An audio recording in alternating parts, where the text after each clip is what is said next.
bien parti. Ah, Mathieu! Alors, C'est ça. OK. Mais non, mais c'est comme on disait, je trouve que c'est un bon sujet quand même. Là. L'idée, c'est que je ne sais pas si les gens vont apprendre une leçon de la situation qu'on vit dedans, puis justement, plus prendre pour acquis des relations, puis prendre le temps d'appeler. Je ne sais pas s'il y a une leçon qui va être enregistrée ou on va juste passer au prochain chapitre sans. Je ne sais pas. man, je sais pas. Je peux pas te dire, je suis sûr que ça va changer les choses de cette façon-là, des relations sociales. Peut-être des personnes âgées vont avoir plus accès à FaceTime ou à Zoom, c'est ça. justement. Mais je sais pas. Je peux pas te le dire. Ça On les, va voir. ça les force à devoir s'éduquer puis Ben, apprendre à utiliser ce iPad-là qu'ils ont eu pour Noël une couple d'années passées. Je trouve que c'est sharp pour ça, par exemple, j'avais pas pensé à ça. Oui, on dirait que ça a toujours été une grosse learning curve qui était intimidante, mais quand tu es obligé d'apprendre, tu peux pas, il va y avoir des bénéfices, là, que ça va. On dirait que ça va apporter toutes les générations, pas au même point au niveau des technologies, mais ça va nous monter au niveau des technologies généralement. Tu amènes un bon point, Fred, puis je pense que c'est même pas juste comme les personnes âgées en général, mais tu sais, même les relations professionnelles. Puis vous avez parlé un peu de ça, je pense, dans vos anciens podcasts sur avec le Simon, je pense, lui qui a un PhD qui travaille pour la NASA. Tu sais, vous avez parlé de ça justement. Samuel, excusez. Même Fred, ça rappelait plus son nom. C'était quand même Samuel, Simon, whatever. Fred est malade, il n'y a pas de mémoire. Puis ce qu'il disait dans son podcast, dans votre podcast, c'était que, par exemple, tu peux, juste comme au lieu d'aller faire une conférence ou faire un meeting, prendre ton char, aller à ce meeting-là, tu peux le faire via les internets, via Zoom, via faire du télétravail, dans le fond. Fait que je pense que ça va limiter les déplacements, mais ça va favoriser justement à utiliser ces services-là maintenant qui va réduire les gaz à effet de serre, qui va faciliter les échanges de façon Internet. Donc, je pense que ça va avoir un bénéfice de cette façon-là. Donc, réduire les déplacements pour rien. Puis, veux pas, comme, si, exemple, tu dois communer 1 heure pour aller, puis 2 heures, tu sais, comme, veux pas, tout ce temps-là, c'est du temps que tu peux être à la maison, c'est du temps que tu peux être avec ta famille, il y a des bénéfices comme... C'est fou les bénéfices qui sont reliés à ça, puis on dirait qu'on ne veut pas l'accepter, ou j'ai hâte de voir. Comme là, on est forcé de l'accepter.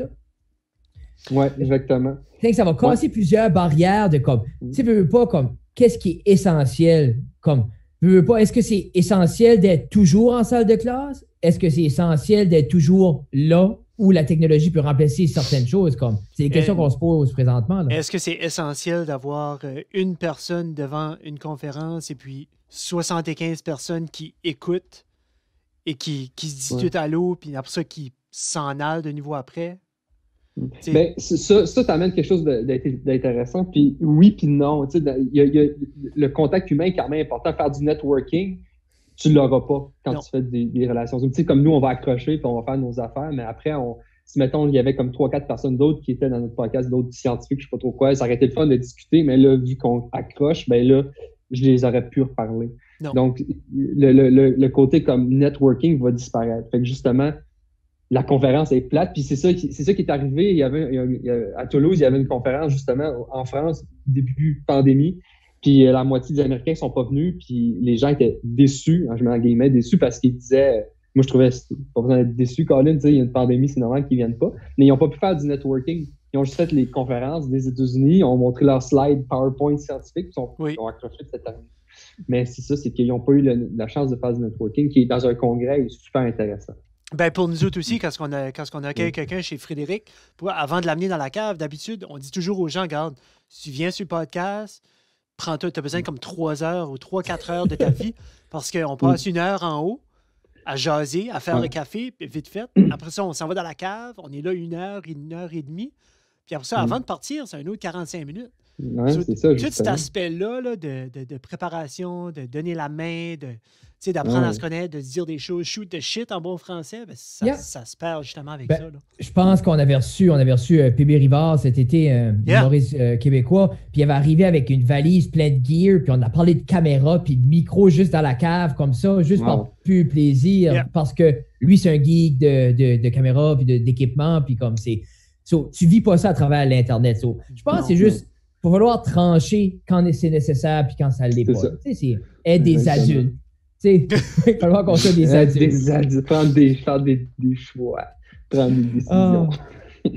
Mais là, vas-y, Jeff. Non, c'est beau, j'ai rien à dire. Ben, j'allais starter la show. Ah, oui, vas-y. Ben, bienvenue tout le monde. Hey, ça reste dans la cave, épisode 103. 102, je me suis trompé. Ah oui, c'est vrai, Kevin, t'es 101. Tu l'as changé. Qu'est-ce que t'as écrit là? 102. Ah, 102. 102. 102. 102. Ah, j'ai fucké le début du podcast. Ah. Non, c'est correct. Bienvenue, écoute, mesdames et messieurs, ça reste dans la cave. Épisode 102. Et aujourd'hui, on a l'honneur et même le privilège de recevoir un des amis de monsieur Jeff Doucette. Bien sûr, le grand, l'unique, le seul, monsieur Mathieu Maltais. Ouais! Mais là, on met du PhD à la fin. As-tu plein de lettres à mettre à la fin? Comme là, ce serait Mathieu Maltais, PhD. Juste PhD. Ouais. Il va falloir changer le thumbnail. Je vais changer le thumbnail. Je l'avais mis pour Samuel. Oui, on l'a mis pour Sam, on va le mettre pour toi. Oui. J'ai le droit. Travailler fort assez pour ton doc. Pas assez.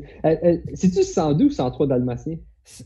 Oh, c'est les 101. Le 102, c'est le sequel. Je pense qu'ils ont fait d'autres après. Mais y a-tu quelqu'un qui a déjà compté les chiens dans ce film-là? Ah, je suis certain qu'il y a ça, Reddit à quelque part. Hein. Ah, il est bugé. Je suis sûr qu'il y a 3-4 gros gars de 700 livres qui il y avait ça 99 chiens. Hey, la petite joue. Ok, tu as dit ça, une couple de gros gars de 700 livres. Là. La petite joue à Roblox, des fois. Puis, ben, tu sais, comme quand elle joue à Roblox, puis là, elle fait des trades, elle donne des choses, puis là, elle dit, ah, tu sais, c'est mon ami online. Puis j'étais comme, ton ami ou un gros monsieur? C'est ça que j'y donne comme. Tu laisses. Moi, j'ai barré le chat. Non, le chat est ouvert parce qu'elle a legit comme 5 amis, puis ils vont jouer ensemble. Oh oui, Gabriel aussi a des amis. Oh, bullshit. On a eu les usernames comme c'est vrai, c'est eux autres. J'ai parlé je ne pas personne. Moi, c'est tout barré. Gabriel n'a pas le droit. Barré, Il joue à Piggy puis votant. Ah, Piggy, hey. Quel âge qu'a ton kid, Mathieu? Il joue pas encore à Piggy, il y a 2 ans et demi à peu près. C'est comme une belle âge. C'est comme ça commence à être intéressant. Là, ouais, c'est le fun. Sérieux, c'est le fun. Puis je comprends pas, je vais sûrement parler trop vite là. Mais Terrible 2, je l'ai pas vu là. Ça va vraiment bien, on touche du bois là. C'est vraiment le fun. Pour vrai, Mathieu, en ce moment. On dirait comme, tu sais, moi j'ai ma plus vieille qui a 10 ans, puis on a un bébé d'1 an et demi, puis j'attends encore la catastrophe qui est d'être un parent. Tu sais, cette rumeur-là que les gens parlent, j'attends. J'ai encore stand-by, moi, là. On dirait, c'est comme, I don't get it. Toi, Matt, t'es quelqu'un de super structuré quand ça vient comme l'entraînement, puis veux pas de la nutrition. Tu peux pas être en forme comme que t'es si tu l'es pas. Véro, c'est la même chose. Il y a une discipline qui s'est faite, vous autres, à un moment donné, puis la routine saute dans comme le parenting. Ouais, je sais pas. C'est une bonne question. Est-ce qu'on met une routine? Ouais, il y a les siestes puis les repas, mais je te dirais que on va plus y aller. Je pense qu'on va juste y aller on va mettre beaucoup de temps avec lui. On va vraiment s'investir. On va pas le laisser jouer souvent de ça. Fait qu'on est toujours avec lui. Fait que je pense que il y a ça, mais après, puis en fait, je pense qu'une chose qu'on fait beaucoup, c'est, tu vas trouver ça drôle encore, mais c'est de la communication. On communique même tellement, on exprime nos émotions tout le temps avec lui. Bon, tu sais, j'ai pas lu de livre, là, je sais pas. Non. Mais on se débrouille très bien avec qu'on fait avec Théo, puis je pense que ça va super bien, je touche du bois. C'est un kid qui est chill. C'est ça, mais l'idée, man, si tu es décontracté autour d'un enfant, l'enfant va être décontracté. Tu sais que ça, comme, parce que moi, exemple, mes 2 filles sont bien mellow, sont relax, ils suivent le vibe que moi puis leur mère instaure. Ben comme, c'est pas une science, c'est juste, ça se peut qu'il y a des anomalies dans ma lignée d'idées, mais c'est juste, moi, je suis relax, ils sont relax. Quand je suis wide open, ils vont être wide open. Comme, les enfants, comme, ressentent tout ce qu'on dégage, puis s'adaptent à ça. Des fois, c'est beaucoup plus simple qu'on pense. Des fois, juste être, comme tu dis, présent, jaser, puis être bien soi-même, tes enfants vont être bien. Ouais, c'est ça. Comme je dis, je touche du bois. Je te le souhaite que tu n'as pas rien avant comme 16 ans. 16 ans, c'est le fun, la mort de lèvres. Ouais, mais toi, le petit peut pas tomber enceinte, là.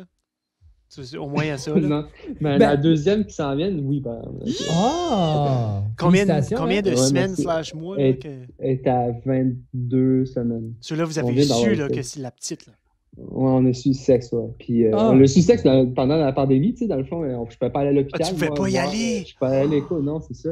Donc, c'était cute. La marraine de Théo, la meilleure amie de Véro, c'est elle qui a comme. Ben, en fait, Véro a été toute seule. Elle a fait le truc, l'échographie, puis la technicienne a comme mis le sexe dans une enveloppe. Elle l'a caché, elle l'a pas dit à Véro. Véro l'a amené à la marraine de Théo. C'est elle qui a fait un gâteau. Elle a comme caché la couleur rose ou bleu. On avait juste deux sexes. On a juste mis deux sexes. Bleu pour les gars, rose pour les filles. Juste au cas où. Oui. Puis finalement... C'est soit 2 ou t'en mets 704. Je veux dire, ça devient compliqué. Ouais, ça commence à être compliqué, ces couleurs. On n'a pas tous les spectres de couleurs disponibles chez elle. Elle avait bleu ou rose. Fait que, bref, dans le fond, c'est ça. Fait qu'on a coupé le gâteau pour on a dit que c'était rose. Fait que c'est une façon de voir la surprise pendant ces temps un peu incertains. Mais là, c'est ça. Vous, au Québec, vous n'avez pas le droit d'être plus qu'un à l'hôpital, c'est pour l'accouchement. Ouais. Mais... non, l'accouchement, je te coupe, excuse, c'est correct, sauf pour l'hôpital juif de Montréal. L'hôpital juif de Montréal, tu peux pas être plus... La femme va accoucher là-bas toute seule, parce que c'est l'épicentre de la pandémie. Mais au Québec, à Sherbrooke, ça va, je peux y aller. À moins que je teste positif. Parce que j'avais parlé parce que, les gens avaient eu vent de ça au Nouveau-Brunswick, puis là, la panique avait décollé. Mais comme je parlais avec une infirmière hier, puis elle dit comme ça n'arrivera pas au Nouveau-Brunswick parce que. Oui, s'il y avait eu, comme, mettons, une grosse pandémie, mettons, à New York, t'accouches à New York, tu vas pas à l'hôpital avec ta femme, je suis désolé, mais tu vas juste remplir les choses. Puis je pense que même la mère, quand elle accouche, il y avait comme une vidéo là-dessus sur Internet qui montrait que la mère était comme... elle ne pouvait pas voir son fils, je pense, parce qu'elle avait contracté le COVID, fait qu'elle ne pouvait pas voir son fils. Elle le voyait genre sur FaceTime, c'était full triste. Pitché. Fait que c'est juste des temps vraiment plates, mais au Québec, pour Nouveau-Brunswick, je pense pas qu'on va avoir les soucis par rapport à ça. Là. Je pense qu'on n'a pas besoin de stresser avec ça. Non. J'ai hâte de voir si ça va s'étendre comme ça s'est étendu aux États, même en Italie. En Italie, tu regardes les numéros, c'est fou, là. C'est comme...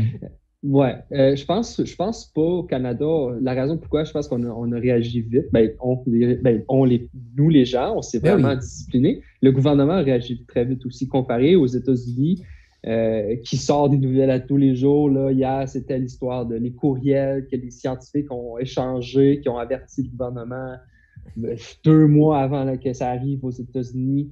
Puis bon, le président qui essayait de dire non, ça va se passer, puis voir ce que ça a donné. Donc, je pense qu'il y a eu beaucoup de soucis par rapport à ça. L'Italie, le souci de l'Italie, c'est qu'il y a beaucoup de personnes âgées qui l'ont attrapé. Puis à l'Italie, en Europe, je ne sais pas si vous savez, mais il y a beaucoup de fumeurs aussi. Je ne mets pas tout ça sur le cigarette, non. Mais c'est les poumons. C'est les poumons. C'est ce qui avait sorti pour la Chine aussi. Hein. Exactement. C'est des hommes, 60 ans, c'est une plus grande majorité. C'est pas dire que c'est plus eux autres qui l'ont. Tout le monde peut l'avoir facilement, ils sont juste plus vulnérables. Puis en Italie, c'est ça qui est arrivé. Donc, c'est une grande partie des personnes âgées, des fumeurs, puis c'est tous ceux qui l'ont eu. Puis les décès, malheureusement, il y a eu plus de personnes âgées qui l'ont attrapé, qui sont plus vulnérables. Puis ça a créé ce nombre triste de décès. Là, puis ça t'est dit dès le début, tu sais, dès les premières semaines, c'était dit les personnes âgées qui fument sont plus à risque. Comme c'est pas quelque chose qu'on apprend, tu sais, c'est de quoi qui avait été déjà déterminé en voyant les statistiques en Chine. En Chine, c'était justement ça. C'est une population vieillissante qui fume. C'est que d'avance, avec presque toute maladie, c'est une personne âgée qui fume. Point. Comme t'es à risque pour n'importe quoi, là. Exactement. Puis l'autre chose que je dois vous dire aussi, les personnes âgées aussi ont plus de maladies chroniques. Puis les maladies chroniques, c'est connu d'augmenter le risque ils sont plus vulnérables. Ils sont diabétiques, ils sont hypertendus, la grande majorité. Donc, ces maladies chroniques-là vont fragiliser les personnes âgées puis augmenter le risque de décès ou d'alitement ou des amenés aux soins intensifs. Fait qu'il y a ça aussi, ce qui augmente le plus grand risque, c'est les maladies chroniques, bien sûr la cigarette, puis bon, justement, l'état de santé en général. Fait que c'est pour ça que les gens qui vivent en CHSLD, qui sont plus vulnérables, donc les plus âgés, c'est pour ça qu'ils ont dit au Québec, les 70 ans et plus ne peuvent pas sortir de la maison du tout. Donc, une raison pour ça, c'est qu'ils sont plus fragiles. Il faut les protéger, tu sais, il faut quand même... Ouais, mais Mathieu, t'es qui, toi, pour parler des personnes âgées? Man, c'est une longue histoire, man. Mais ça, je peux. Man, je sais pas, man. J'ai lu ça sur les internets. Non, mais c'est que j'essayais de faire un segway officiel. Un segway, c'est un beau segway. Parle-nous un peu de ton background pour vrai, Mathieu. Je suis intéressé. Oui. En fait, c'est ça. J'ai étudié en kinésiologie au Nouveau-Brunswick. J'ai fait mon bac. J'ai fait 2 ans à Moncton, puis 2 ans à Moncton, en kin. Donc, c'est ça, j'ai connu Jeff là-bas, parce que tu me demandais tantôt. On s'est croisés là. Puis, petite parenthèse, Jeff puis moi, on était des gardiens de but au hockey. Fait que, moi, j'étais gardien de but, je le suis plus. Moi non plus. Mais, Jeff, bon, c'est ça. OK, on est rendu par Il a vendu ses pads. Tout vendu. Il me reste mes gants, sont là. C'est en arrière du drapeau. Ah, cool. Non. Fait que. Je peux pas les vendre. T'as tout vendu, ça? Oui, tout vendu. Il reste juste mes gants. OK, je t'ai gants. Ouais, moi, j'ai fait ça fait longtemps. Fait que c'est ça. Fait qu'après mon bac en 2008, que j'ai gradué, je me rappelle comme d'une scène de moi assis sur le divan à Moncton. Je suis comme, qu'est-ce que je fais de ma vie? Puis en 2008, la kinésiologie n'était pas aussi avancée qu'elle est aujourd'hui. Fait que je thrivais quand même pour continuer plus loin. Je trouvais que les notions, je trouvais ça super intéressant. Juste la physiologie de l'exercice. J'étais sportif, comme Jeff le sait bien. J'aimais beaucoup ça. C'était comme un choix de soit aller en performance ou aller dans un domaine qui est comme plus santé. Au Canada, c'est sûr que l'aspect santé, on met plus ça en valeur qu'ailleurs dans le monde. Donc, par exemple, aux États-Unis, on met plus d'argent dans la performance et tout. Puis au Canada, c'est plus le système de santé qui est important. Après, j'ai quand même une comment je pourrais dire, quand j'étais jeune, j'étais vraiment beaucoup proche de mes grands-parents. Donc, j'aimais beaucoup l'aspect vieillissement. Ils prenaient soin de moi, je prenais soin d'eux autres, on avait une belle échange. Puis j'ai trouvé que le vieillissement, les personnes âgées, c'est quelque chose d'important dans notre histoire comme personne. Et je voulais comme rendre un peu service à eux autres. Fait que j'ai continué. C'est pour ça que j'ai été en maîtrise en kinésiologie à Sherbrooke, puis j'ai fait un doctorat en gérontologie. Donc, c'est gérontologie avec un background en activité physique. Fait que j'ai toujours touché l'activité physique, la physiologie de l'exercice dans ma vie. J'ai fait, maîtrise, doctorat à Sherbrooke, puis après ça, j'ai été à Toulouse faire un postdoc. J'ai fait 2 ans de postdoc au Gérontoboard de Toulouse, qui est vraiment focus. C'est vraiment une unité de gériatrie qui font de la recherche en partie. Ils font de la recherche sur la fragilité. C'est un syndrome. C'est un syndrome pour des personnes âgées. Puis après, là, je fais un autre postdoc actuellement encore à Sherbrooke. OK. Que tu as commencé ou que quand je suis arrivé, j'ai commencé... en septembre. En fait, j'en ai fait. Je suis arrivé en juin, fait que financièrement, c'était important que je rentre de l'argent. J'ai comme fait, comme là. Parce qu'on avait encore notre maison. Bref, il y avait comme toute la vie qui suivait aussi, là. Fait que j'ai fait, quand je suis arrivé en juin de la France, j'ai commencé un postdoc de juillet, mettons, jusqu'à décembre. J'ai arrêté après décembre parce que c'était pas trop ce que je voulais m'en aller. J'étais comme dans les ketones, c'est comme des corps cétoniques, c'est la diète cétogène qui prend de plus en plus d'ampleur. Mais moi, ça m'intéressait pas tant. Je m'éloignais un peu de la santé des personnes âgées. Fait que là, depuis janvier, je l'ai commencé un autre. Là, je suis dans le domaine de la cognition. Là, je touche plus ce que j'ai fait à Toulouse, mais je la regarde dans un autre sens. À Toulouse, je regardais comment le cerveau influence la fragilité ou les troubles physiques, comment le cerveau, comme l'Alzheimer, la démence, les troubles, les plaques amyloïdes, comment ça influence les chutes, les fractures, la perte de force. Mais là, je regarde plus de l'autre côté, comme qu'est-ce que la santé, l'exercice peut faire pour améliorer la cognition.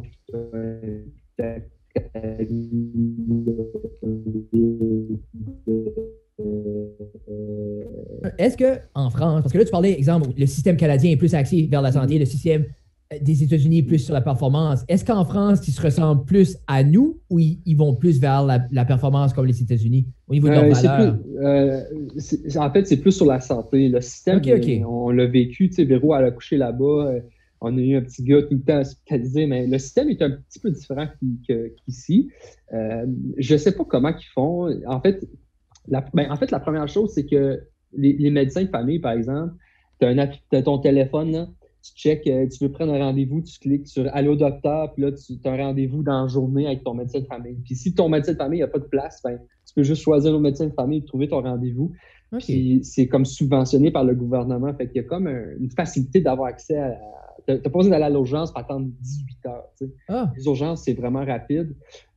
Donc, le système de santé, il est comme... Moi, je le trouve vraiment efficace. Bon, après, c'est encore un débat là, qui finit plus. Mais je trouve que c'était comparé au Canada sur certains trucs, je l'ai apprécié. Fait que je trouve qu'il y a un modèle plus canadien, je te dirais. OK, cool. Puis, deuxième question reliée à ça. Comme je ne sais pas comment loin que tu es dans ton deuxième postdoc, mais de ce que tu as pu voir ou. Troisième. Pas loin. Excuse. Je pense que je me le dis moi-même, je suis comme si j'ai hâte de finir. Mais oui, vas-y. Mais parce que là, il y a de plus en plus d'études qui sortent autour de l'Alzheimer, puis certaines choses qu'on peut faire pour diminuer, puis tout ça. Tu crois-tu que toi, une bonne activité physique est reliée comme pourrait comme sauver ces personnes-là ou améliorer, comme je sais pas, diminuer l'Alzheimer ou des maladies comme ça? Ben, ouais, c'est sûr que oui, là, c'est une question de chance.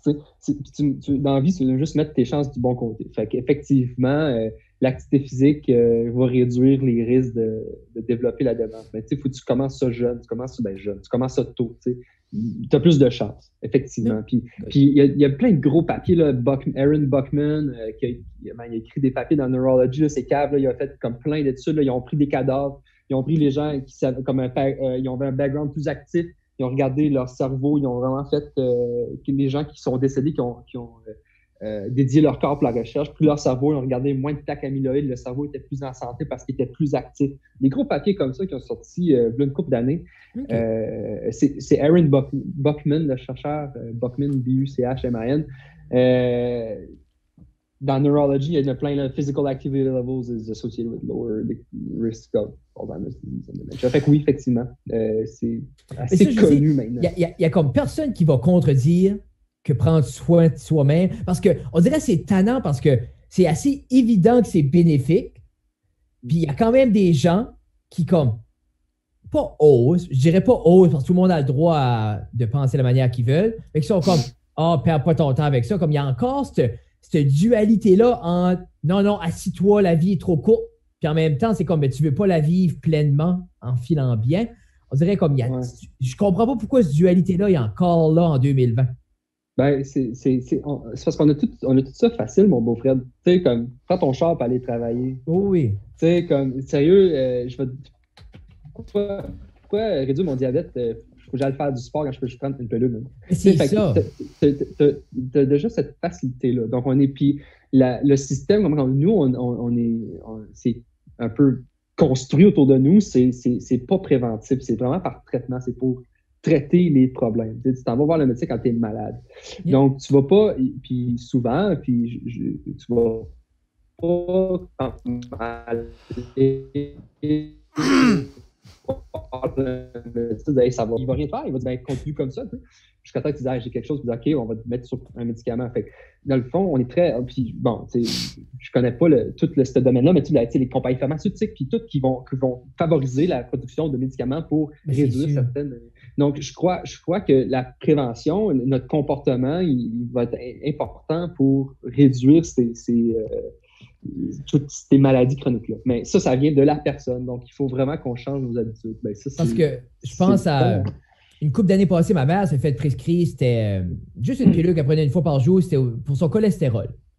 Et le médecin avait prescrit ça, blablabla. Puis j'avais commencé à lire un peu là-dessus parce que, tu sais, ma mère était mi-cinquantaine, tu sais, puis j'étais comme, je trouvais ça stupide de juste prendre ça parce que j'ai demandé comme, le docteur, t'as-tu dit, est-ce qu'un jour tu pourras arrêter? Y a-tu des changements? Y a-tu de quoi qui t'a dit que tu pourrais faire pour ne pas prendre le médicament? Non. Puis elle a dit non. J'ai dit, prends ça. Puis j'ai commencé à lire, puis tout ça, puis on a tweaké un peu la manière qu'elle mangeait. Un an après, plus besoin du médicament. Puis là, ça va faire... bravo.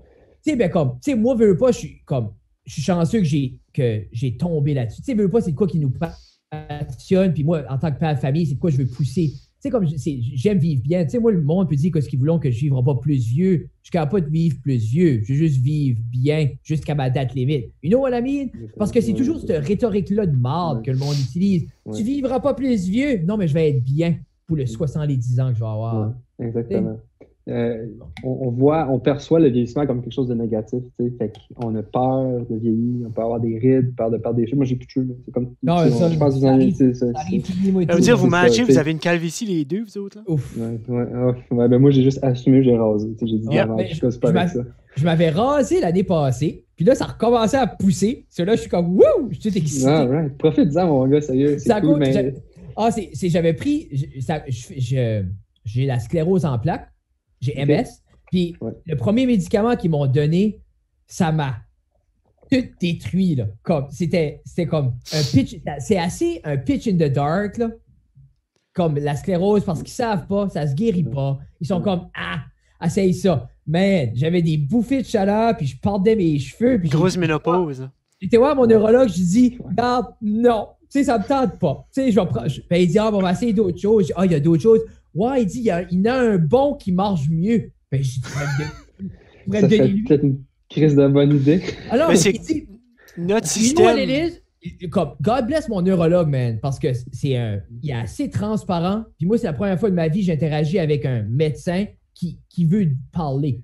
Puis lui a dit, exemple, il y a 2 premiers médicaments qu'il donne. Puis il dit, habituellement, les personnes qui sont atteintes de ça, là, ben, ils sont 200-300 livres, puis ils ne carent pas d'avoir des bouffées de chaleur. Parce qu'ils filent déjà comme de la marde. Mais moi, quand j'ai été diagnostiqué, j'étais en forme, mangeais bien, j'étais wide open. Ben, le moins petit knick-knack, je le file au niveau des médicaments. Tu lui dis, on va t'en donner un. Puis depuis ce temps-là, je file rien. C'est tant mieux pour toi, même, c'est fun.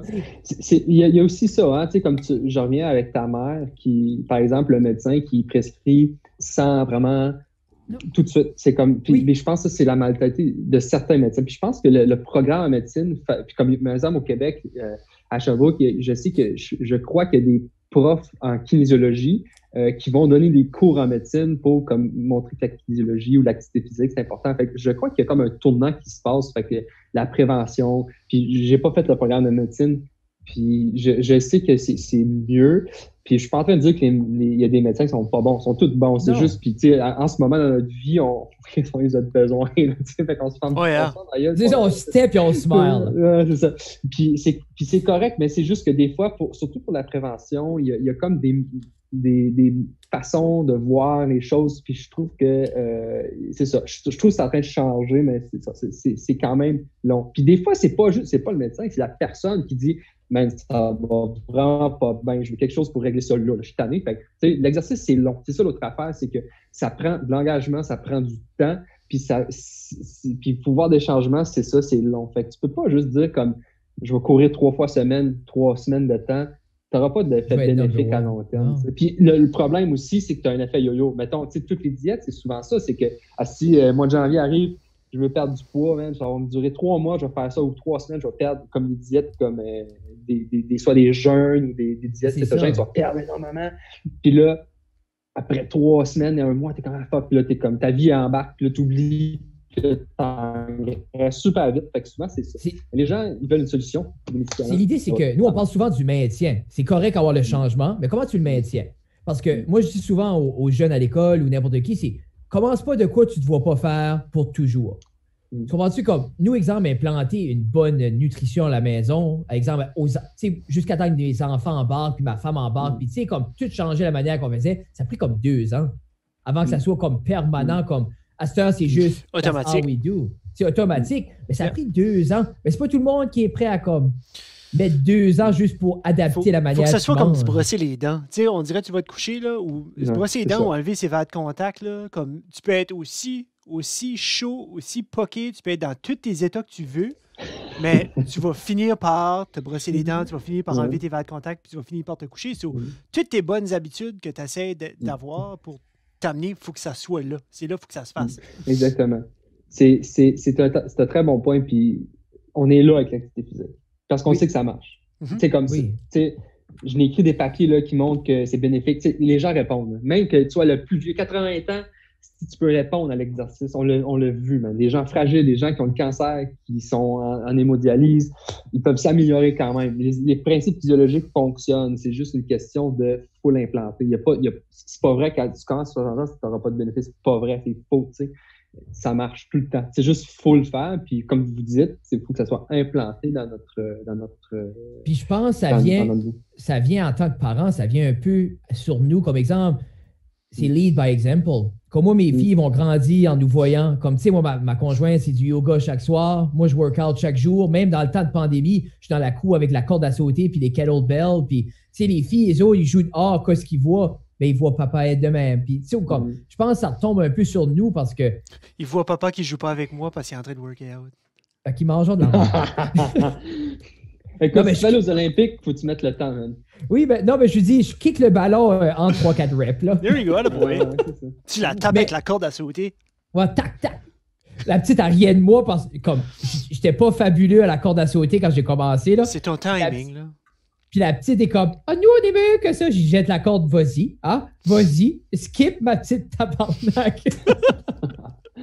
T'as-tu une speed rope, Fred? As-tu whippé les tibias? Non, moi, j'ai pas fait, cette fois-ci, j'ai pas dit, je vais acheter la meilleure corde. J'ai acheté une corde du Dollarama. Ah, boy. J'en prends la hard way. Puis après ça, je vais acheter une bonne corde après. Mais, toi, au niveau de régiment parce que Jeff disait, tu cours beaucoup. Mais est-ce que tu fais seulement de la course ou tu touches un peu à tout? Non. J'ai comme touché à tout, tu sais. Ben, touché à tout. Là, actuellement, je fais juste de la course parce que je suis vraiment craint que. En fait, j'étais supposé courir Boston. On est quoi, là? On est le 13. Je suis supposé partir le 13 avril. J'étais supposé partir la fin de la semaine prochaine pour Boston, puis il a été reporté en septembre. OK, mais qu'est-ce qu'il y a le temps pour aller à Boston? Pour mon âge, c'est 2,55. Ton marathon est 2,55 et moins. Ouais. J'ai fait. Puis à cette heure-là, pour rentrer à Boston, là, en fait, donc c'est 3 heures. Faut que tu n'aies de fête déjà, faut déjà que tu aies. Ben, moi, je n'ai fait un. J'ai fait Toulouse en 2018. Puis il faut que tu fasses 3 heures et moins. Mais il y a tellement de monde qui s'inscrit que si tu fais 2h59, 30, il y a tellement de monde en bas. C'est pour ça que je dis 2,55. Moi, j'ai fait 2,48 à Toulouse. Nice. Ça donne 4 au kilo. Là. C'était une belle course, c'était super. C'est un some pace, là. 4 au kilo. C'est un kiss de pace. Là. C'est 15 km à l'heure pendant 2h48. Là. C'était fou. Là. Mais c'était malade. Là. C'était une super belle course. C'est ma femme qui me donne le training. C'est pas moi. Moi, je suis pas bon là-dedans. Véro, ma femme, elle est super intelligente là-dedans. Elle a vraiment une façon. La course à pied, là, elle est capable de faire un point d'entraînement là, ça marche tout le temps. Puis je la fais confiance. Puis j'ai commencé à m'entraîner pour Boston là, en janvier. J'ai dit, l'hiver, c'est rough en plus. Puis on a fait un beau cycle d'entraînement. J'étais en shape. Là. J'avais couru un 35 kilos Hey man, j'avais fait un training là, en 35 kilos en 4,03. J'étais comme, hey man, il reste. Tu sais, quand je me disais, c'est sûr que j'allais faire comme autour de 2,45. J'étais vraiment en forme là, quand même. Mais ouais, non, c'est ça. Fait que pour Boston, c'est ça. Ça prend en bas de 3 heures de mon groupe d'âge. Puis c'est ça. Je fais juste la course, effectivement. Mais j'ai fait du ski de fond longtemps. J'ai fait du vélo longtemps. J'ai toujours fait du sport de même. Okay. Là, je me suis juste vraiment concentré pour faire la course parce que ça prend moins de temps. Je suis tanné de faire du bicycle. J'ai vendu mon mountain bike, mon road bike. Je le prends juste pour tirer mon petit gars. J'haïs le vélo, ça m'énerve. Je suis tanné. Mais je pense que plus qu'on vieillit, c'est ça qu'on fait. Tu touches à tout dans la vingtaine. Puis là, quand tu rentres dans la trentaine, t'es comme, OK, I don't want to waste time. Ouais, c'est ça. C'est ça. Exactement. Cool, c'est ça. Puis je trouve que mes workouts sont pas tant longs. Souvent, là, oui, bon, je m'entraîne un marathon, il faut que je fasse des longues sorties. J'ai fait les week-ends. Mais dans la semaine, je fais 45 minutes, 1 heure, des intervalles. Je rentre dans 1 heure. Un peu comme vous autres avec vos workouts de CrossFit. On est des parents, on travaille, on a juste d'autres choses à faire que faire 4 heures de bicycle. Oh, man. Moi, en 20 minutes, je peux me détruire. Ouais, comme 15, comme un AMRAP de 12 minutes, là. Je peux plus marcher. Là. Non, c'est ça. Parce que c'est une question que je me pose souvent par rapport à la course de longue distance. Ouais. Tu crois-tu qu'il faut faire, exemple, la distance souvent? Comme exemple, c'est quoi? C'est 45 km, 41? 42. Tu crois-tu qu'il faut faire comme 42 à plusieurs reprises ou non? Pour Toulouse, là, juste pour te donner une idée, là, pour Toulouse, j'ai couru, le plus long que j'ai couru pour faire 2,48, j'ai couru 36 kilos. Fait que ça donne une idée. Puis c'était mon premier marathon. Fait que t'as pas besoin de faire des 45, des 50, parce que tu vas juste te détruire. Parce que le problème que tu vas avoir, c'est que si tu fais des longues comme ça, c'est que ça va vraiment te hypothéquer pour le reste de la semaine. Tu sais, c'est un cycle d'entraînement. Il faut vraiment que tu fasses. C'est comme. Tu peux pas arriver t'entraîner tout le temps à côté, puis arriver, tu vas te brûler. Tu vas te brûler, puis c'est pour ça qu'il faut faire attention. Donc, par exemple, Véro puis moi, quand on faisait mon entraînement, elle me disait, OK, on va faire une longue sortie avec des intervalles, pace marathon, mais tu vas le faire une fois dans ton mois. Mais les autres fois, tu vas faire tes 15, des 20 kilos, mais tu vas te rincer ou tu vas faire des jogs ou on va jouer de même. Mais tu peux pas faire comme un 45 kilos 7 fois avant un marathon. Ça, c'est 7 marathons avant un marathon. Tu vas juste te brûler. Donc, tu peux pas trop faire ça. Mais c'est qu'on voit, comme nous autres, on suit sur les médias, là, comme des Cameron Hanes, il y a toujours comme des exceptions à la règle que je peux voir, parce qu'il y en a qui courent, ils vont décortiquer un marathon à tous les jours.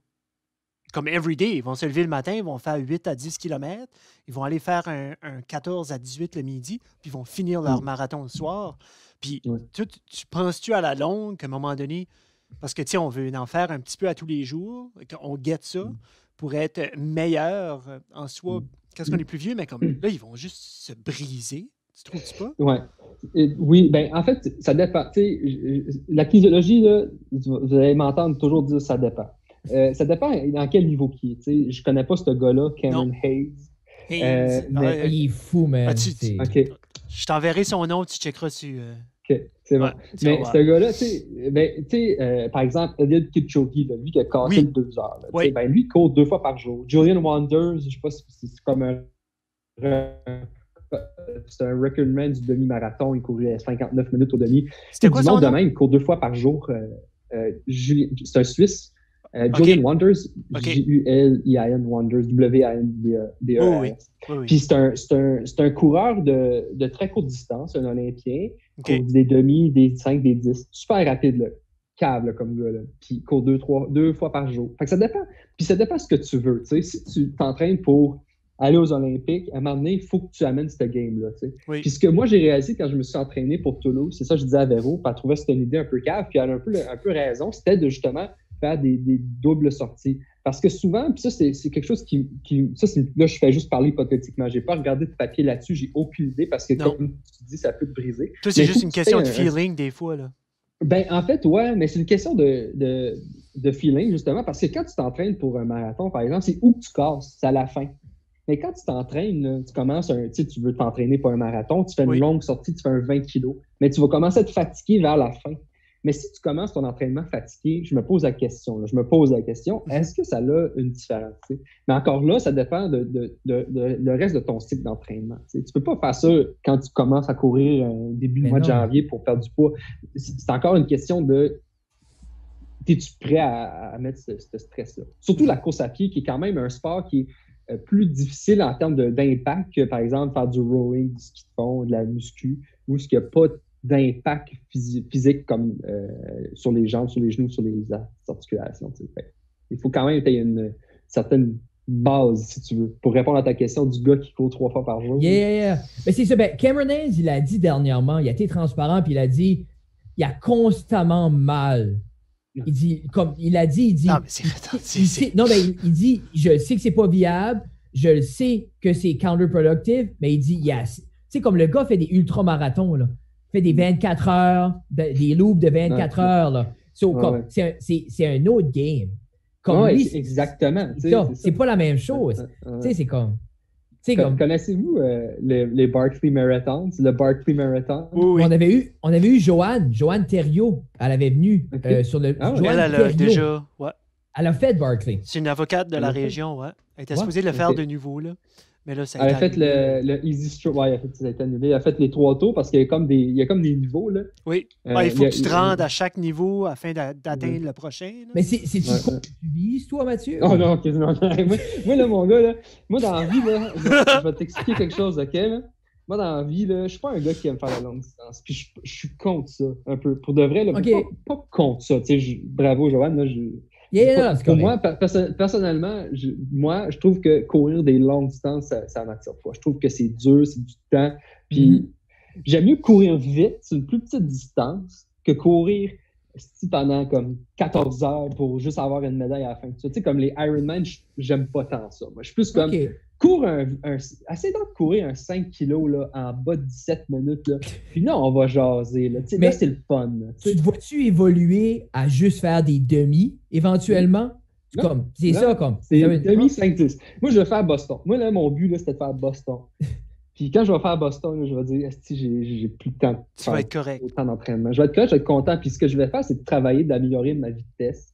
Puis à un moment donné, je vais me tanner de la course à pied, comme j'ai fait avec le vélo. Puis je vais me mettre à d'autres choses. Fait que c'est ça. C'est un peu comme, tu poses la question, exemple, comme, Fred, aimes-tu plus dévorer un 5 ou être bon à un marathon? Je veux dévorer un 5. Parce que moi, dans ma tête, quand est-ce que je vais devoir courir 3 heures de temps? Jamais. Exactement. C'est pour ça que les marathons, je veux pas en faire beaucoup. Je veux en faire pour, courir Boston, mais j'ai toujours dit à Véro, je fais pas un marathon pour faire un marathon. Je respecte cette distance. Oui. J'ai toujours dit, tu sais, les coureurs, là, moi, un vrai coureur, c'est qu'il respecte les longues distances. Tu sais, tu peux pas courir un marathon, partir vraiment overpace, puis casser à 25 kilos, puis en faire 7 des marathons de même, juste parce que tu veux gagner tout. Ça, c'est le marathon. Oui, bon. Puis je respecte les gens qui font des marathons pour faire des marathons. Tant mieux, ils font du sport, tu sais, puis je ne commencerai pas à les estimer. Mais si je fais un marathon, je le fais vite, puis je vais m'en débarrasser. Non, je te feel, man. Moi, c'est pour ça que on a évolué plus. Tu sais, comme quand on était jeune, on allait au gym. Il faut être au gym 2 heures, puis on faisait rien. 3, 4, 7, tu sais, des 4, 8, 3, 4. C'est juste du bench, des squats, comme. Puis là, on dirait, puis j'ai jamais eu de résultats. Puis en évoluant, en vieillissant, en ayant des familles, ben on a tombé dans des AMRAP, dans les EMOB, dans des choses qui gardent. Donne-toi 15 minutes, donne-toi 20 minutes, puis. Tu sais, puis je veux dire, round yourself up, là, comme étire-toi comme il faut. Fais un petit peu de yoga à travers de ça. Tu sais, fais toutes des choses pour te rendre bien dans ta peau. C'est ça. C'est là que je suis curieux, Mathieu. Toi, au niveau du. Comme, on entend dernièrement beaucoup ça comme le active recovery. Beaucoup d'athlètes. Comme toi, qu'est-ce que ça a l'air pour toi du active recovery? Exemple, c'est quoi tu veux dire? Donne-moi un exemple de active recovery. Mais comme tu vas voir, exemple, si je me fie au CrossFit, peut-être Jeff, tu pourrais élaborer là-dessus. À la fin d'une game de hockey, tu vas voir les joueurs sur un bike. Ouais. Tu vois les joueurs de ce style-là. C'est ça que tu veux dire, Fred? Comme après une grosse. Mais c'est plus comme. Tu donnes fort, puis après ça, t'embarques sur le bicycle pour une demi-heure. Moi, c'était plus la manière qu'on dirait tu vois de moins en moins de rest day. Tu vois beaucoup plus de active recovery day que je me maintiens, mais c'est léger. Beaucoup de stretch, beaucoup de Theragun, beaucoup d'élastique, beaucoup de light work. Parce que tu bouges. Non, je sais, mais on dirait comme. Fait que tu t'entraînes. Ouais, mais on dirait comme. C'est nouveau. On dirait plusieurs personnes transitionnent d'avoir des vrais rest days que tu fais rien à. Je vais me stretcher, je vais avoir le Theragun dans les jambes 1 heure de temps. Comme. Je sais pas. Ouais. Je pense qu'un active recovery, c'est mieux. Tu as une meilleure récupération. Je pense que ça. Je pense. Puis j'ai pas regardé cette littérature-là, mais je pense qu'il y a une meilleure. C'est pas que t'as pas. Je pense que la récupération se fait mieux comparé à rien faire. Mais c'est ça. Mais ça dépend. Il faut vraiment que tu sois dans une zone très faible. C'est ça l'autre affaire. Est-ce que la question maintenant, c'est quelle qui est la meilleure? Par exemple, un bain de glace, un massage, un genre de. Il y en a qui mettent des grosses affaires, là, des sacs, là, des pantalons là, qui compressent, là, je ne sais pas trop quoi. Des bas de compression. C'est quoi la meilleure outil? Ça, je ne peux pas te dire, je ne me rappelle plus, je n'ai pas regardé cette littérature-là, puis je ne veux pas trop aller dans cette voie-là parce que je ne sais pas. Mais je sais, puis c'est là la question. Qu'est-ce qui est meilleur? Je ne sais pas. Mais je pense que Active Recovery, c'est bon. Mais encore là, ça dépend qui tu es dans la vie, puis si tu as le temps, puis est-ce que justement, est-ce que c'est quand même un load, c'est quand même un stress, si tu veux, parce que tu te reposes pas. Fait que ça dépend où qui est dans ton entraînement. Moi, là, quand je me repose, aujourd'hui, c'est mon rest day, là, je fais sweet fudge all, man. Je suis assis dans mon temps, je mange, je bois, je m'en fous, tu sais. Je suis pas un gars qui a comme une technique Ma technique, là, c'est tu cours, puis quand tu cours pas, t'es assis. C'est juste ça, man. Ben, c'est souvent les plus paresseux, hein. Comme moi, la gang d'athlétisme des coureurs, là, c'est souvent les plus paresseux. Moi, je trouve que c'est les plus difficiles à sortir pour une pratique ou pour un training. Puis même des nageurs, comme des gens qui font des distances comme ça aussi. C'est souvent les...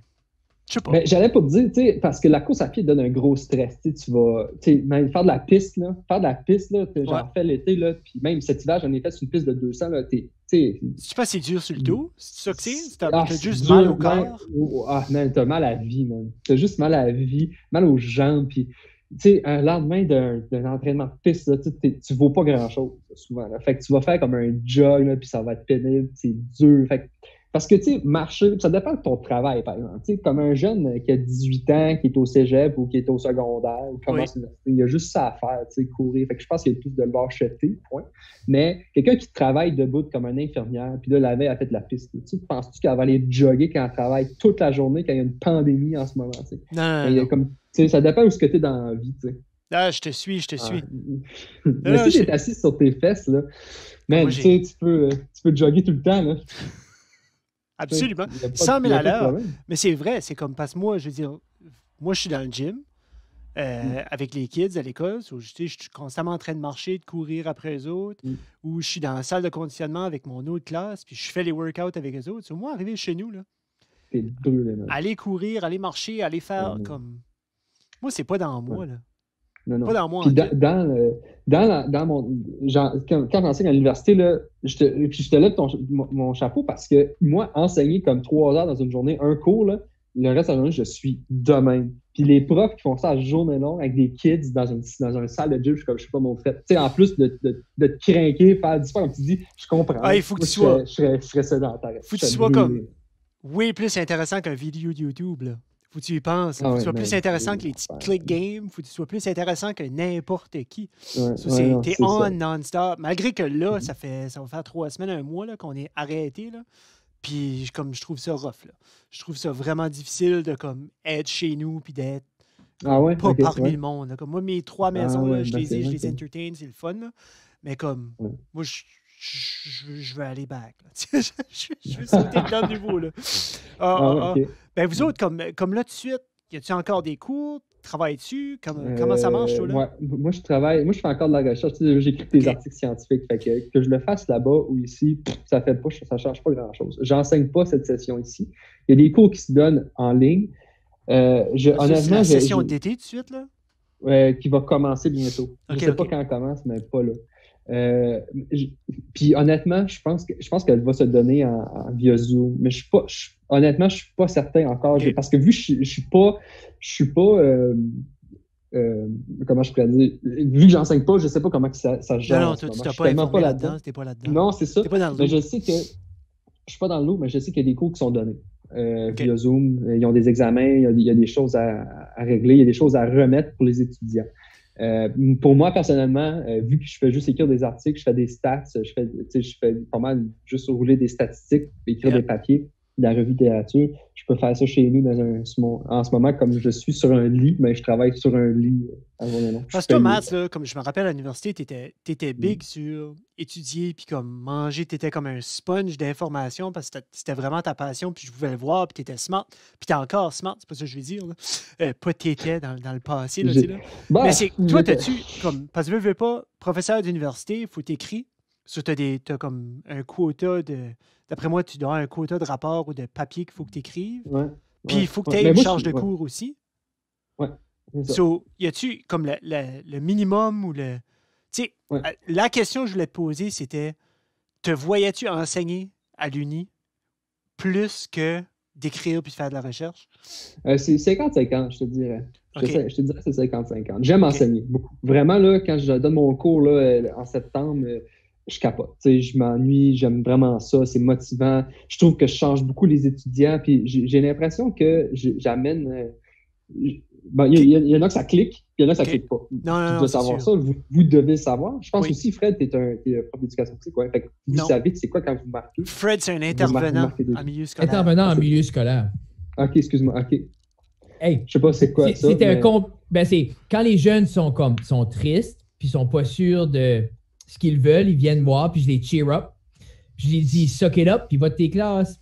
Non, mais c'est juste, c'est assurer le bien-être chez les jeunes. Puis en même temps, je suis une personne de confiance dans l'école. Tu veux pas comme, souvent, comme, c'est pas tous les profs qui ont le temps de développer des liens avec les jeunes, puis être comme là pour eux, parce qu'ils ont une job, les enseigner. Mais moi, ma job, c'est des... So, Fred, merci. Ça... En fait, attends une minute, Matt. Ça a coupé, Fred, quand tu as été pour décrire ta job. So, c'est quoi? Qu'est-ce que tu fais, toi? Tu tisses des liens. Ça a coupé right avant que tu as décrit ta job. Je viens que tu dises à Matt ce que tu fais. Je sais pas ce qu'il a entendu. Important. Mais moi, j'ai entendu. Oh, il a entendu. Ah oui, continue. Oui, continue. Vous parliez que tu aimais beaucoup l'enseignement. Oui, c'est ça. Tu changeais des vies. Oui, des vies maintenant. Mais sérieux, des fois, là, ça arrivait une couple de fois des étudiants qui sont comme trouvés dans la carrière, qui ont comme trouvé un intérêt pour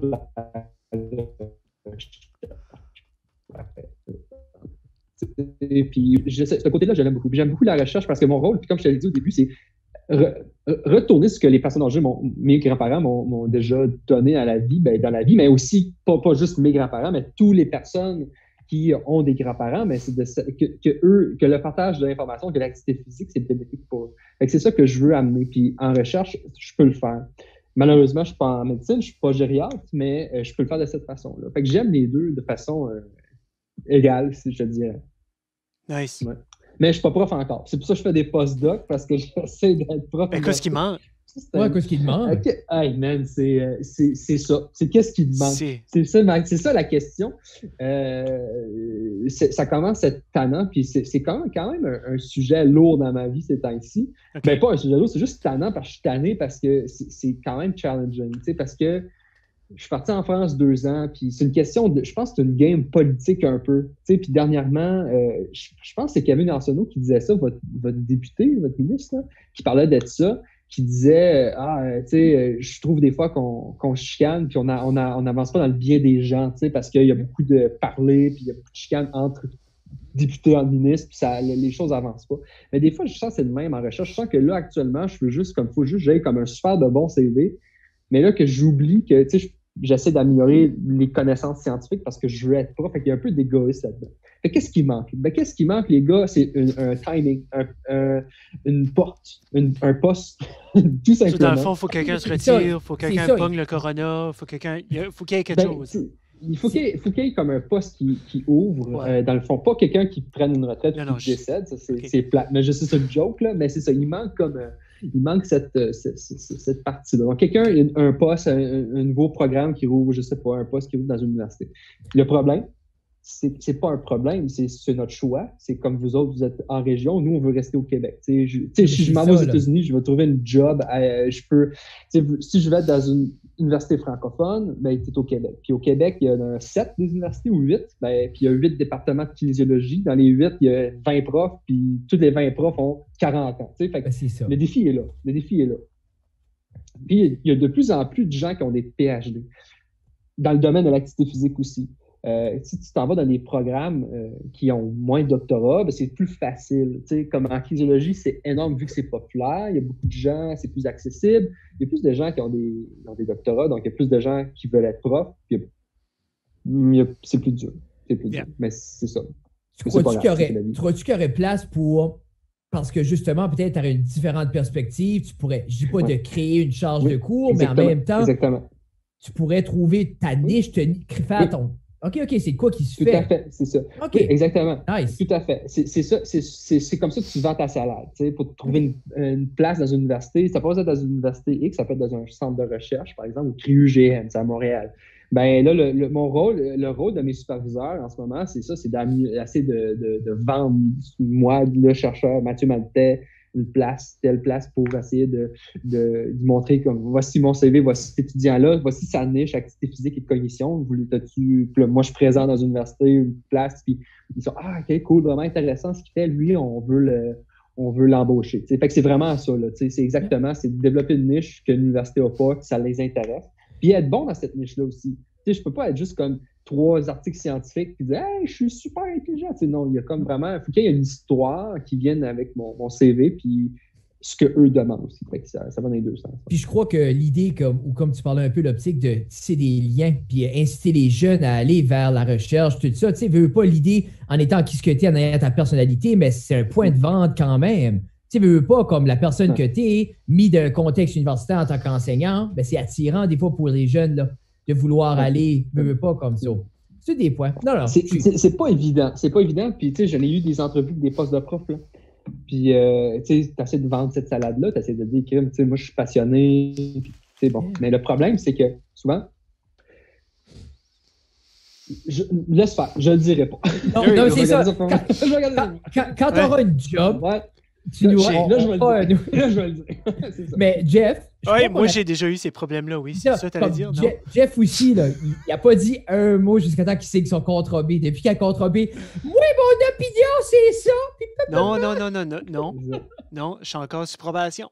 Parce que Jeff, ça a déjà fait chonner. Comme un bout de Jeff, ils ont dit, well, toi, tu viens plus jamais de l'école.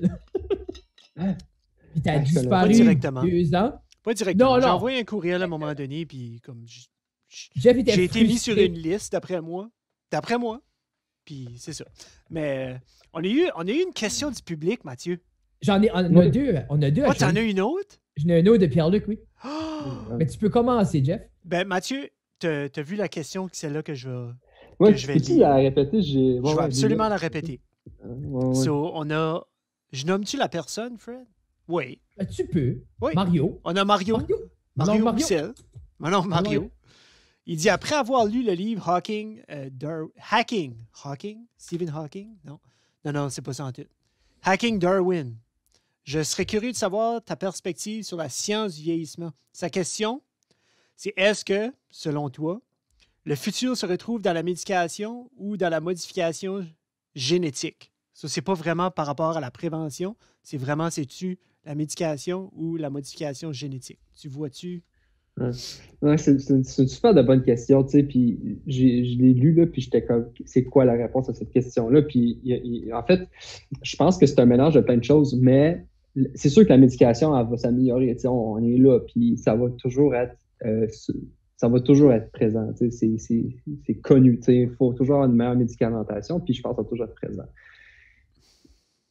Qu'est-ce qui va améliorer le vieillissement? Je pense que ça va être vous pourrez améliorer la santé, vivre pas plus longtemps, parce que ça, c'est une affaire, je pense qu'on a atteint un peu, puis il y a beaucoup de papiers sur cette question-là, c'est un débat, crise de vieillissement, la limite, connu, la limite du vieillissement, c'est un débat qui n'est plus, mais on a atteint pas mal, comme au Canada, je pense qu'on est peut-être 10 personnes qui sont au-dessus de 110 ans, je pense qu'il faudrait que tu Wikipédia ça, je pense qu'on n'a pas tant de monde, on a quand même beaucoup des super-agers, qui sont super intéressants à étudier. Je pense que pour avoir un meilleur vieillissement, je pense que c'est pas vraiment les médicaments ou la modification génétique. Je pense que c'est vraiment une question de améliorer nos habitudes de vie. Moi, je le vois de même. Puis, je le dis parce qu'il y a beaucoup d'évidences scientifiques qui le montrent, de un. Puis, par exemple, il y en a un gros papier qui vient de sortir dans JAMA qui montre que, par exemple, les 10 000 pas par jour, finalement, il y a un papier qui montre que 10 000 pas par jour et plus, ça réduit ton risque de mortalité. C'est un exemple. Puis même moi, j'ai écrit des trucs dans des papiers dans Experimental Gerontology à un moment donné, l'année passée. C'était super intéressant. J'avais fait un modèle de niveau d'activité physique. Petit papier simple. Mais j'avais mis comme, OK, si les gens inactifs, est-ce qu'ils évoluent différemment sur cognition, composition corporelle, physique, puis dépression? J'avais comme genre, ou je pense que c'est comme plus le cerveau, dans le fond, j'avais des données d'imagerie. Là, je regardais ça, puis je voyais que les gens plus actifs, ils vieillissaient mieux. Fait que je pense que un vieillissement actif va être mieux qu'une meilleure médicamentation. Sache que la médication, heureusement, va s'améliorer et va permettre d'avoir une meilleure qualité de vie sans effet secondaire du médicament. Parce que souvent, un médicament, ça vient avec d'autres choses. Fait que c'est ça qu'il faut qu'on réduise. La modification génétique, je ne l'ai pas trop touchée. C'est un petit peu touché, cette partie-là, parce que on rentre dans des choses éthiques. Là, tu rentres dans des affaires, même, tu changes la vie. Comme il y en a eu des CRISPR babies, vous avez sûrement entendu parler. Le Chinois qui a comme fait... qu'est-ce qu'il a fait? Il a fait un... il a comme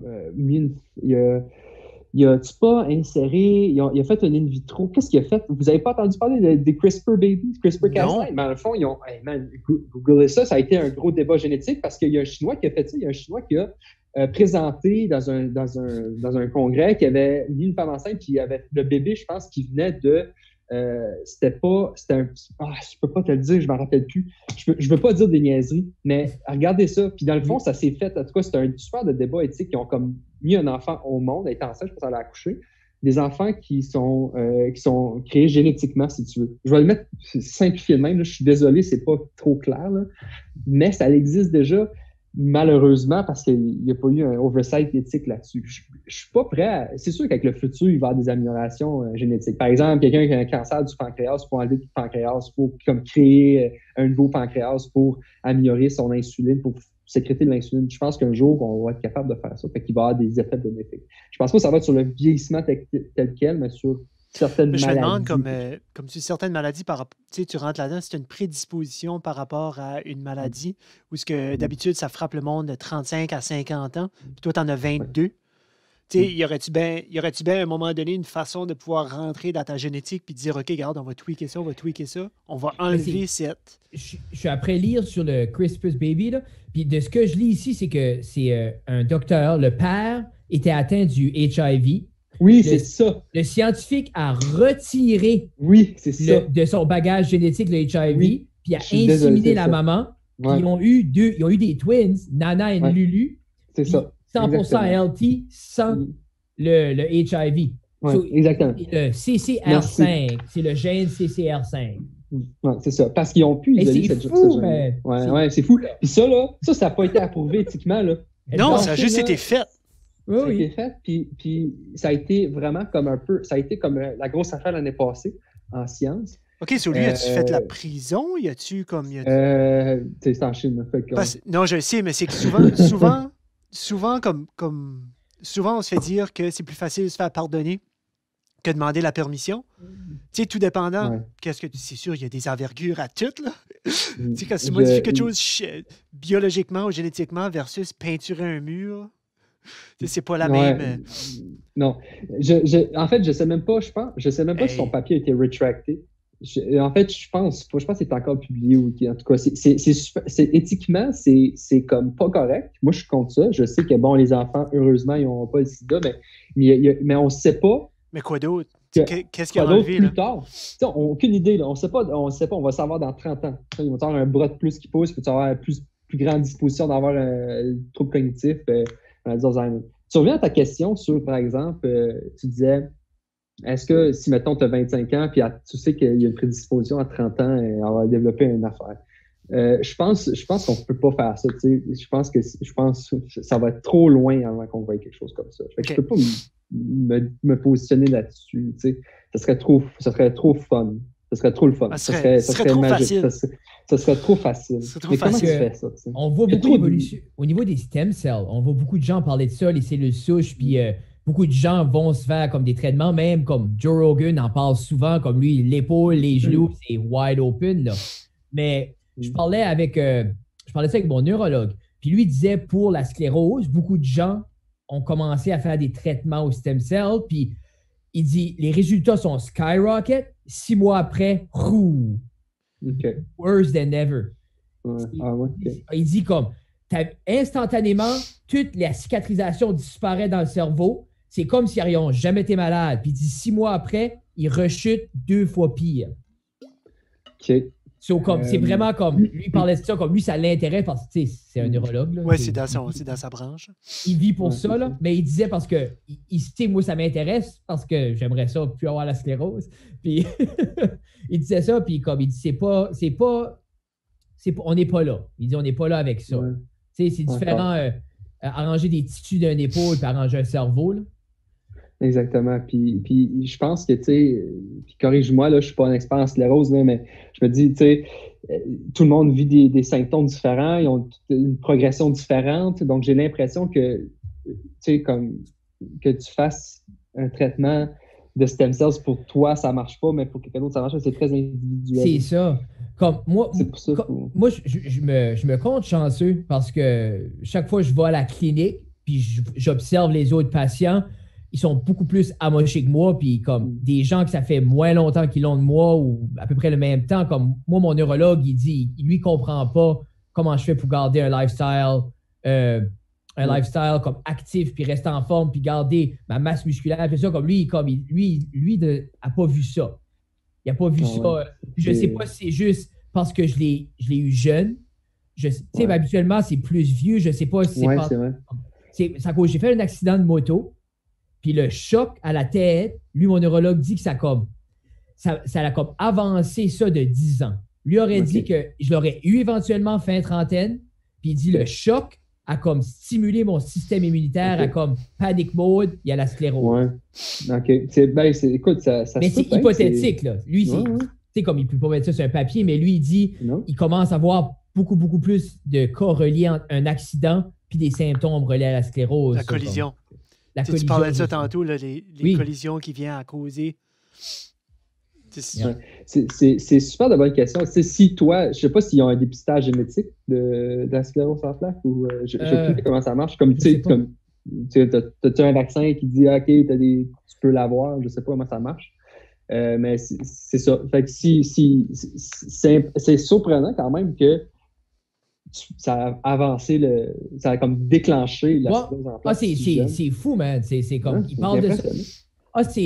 C'est intéressant, puis ça, l'idée, parce que là, il y a des études qui parlent de le lien entre la commotion cérébrale et déclencher la sclérose, mais c'est nouveau, c'est comme un bébé, là. C'est ça.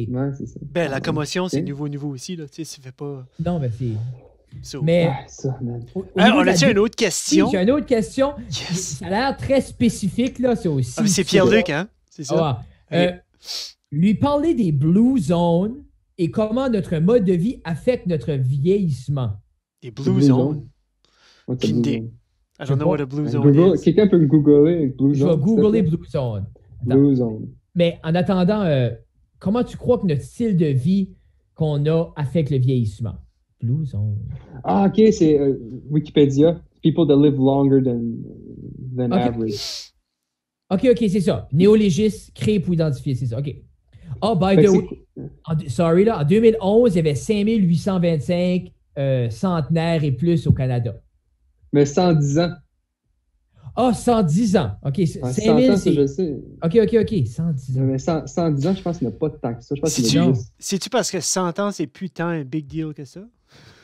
Ah, 100 ans. Ben tu sais, oui. On est là. On est là. Parce qu'à un moment donné, I guess, on vivait comme moi, je serais sur mon lit de mort à 35 ans, je m'enligne, là. Ouais, on est pas mal tous là, je pense. Arrête. J'ai bois trop de bonne bière. Pas de bière. Moi, j'ai ouf. Hein?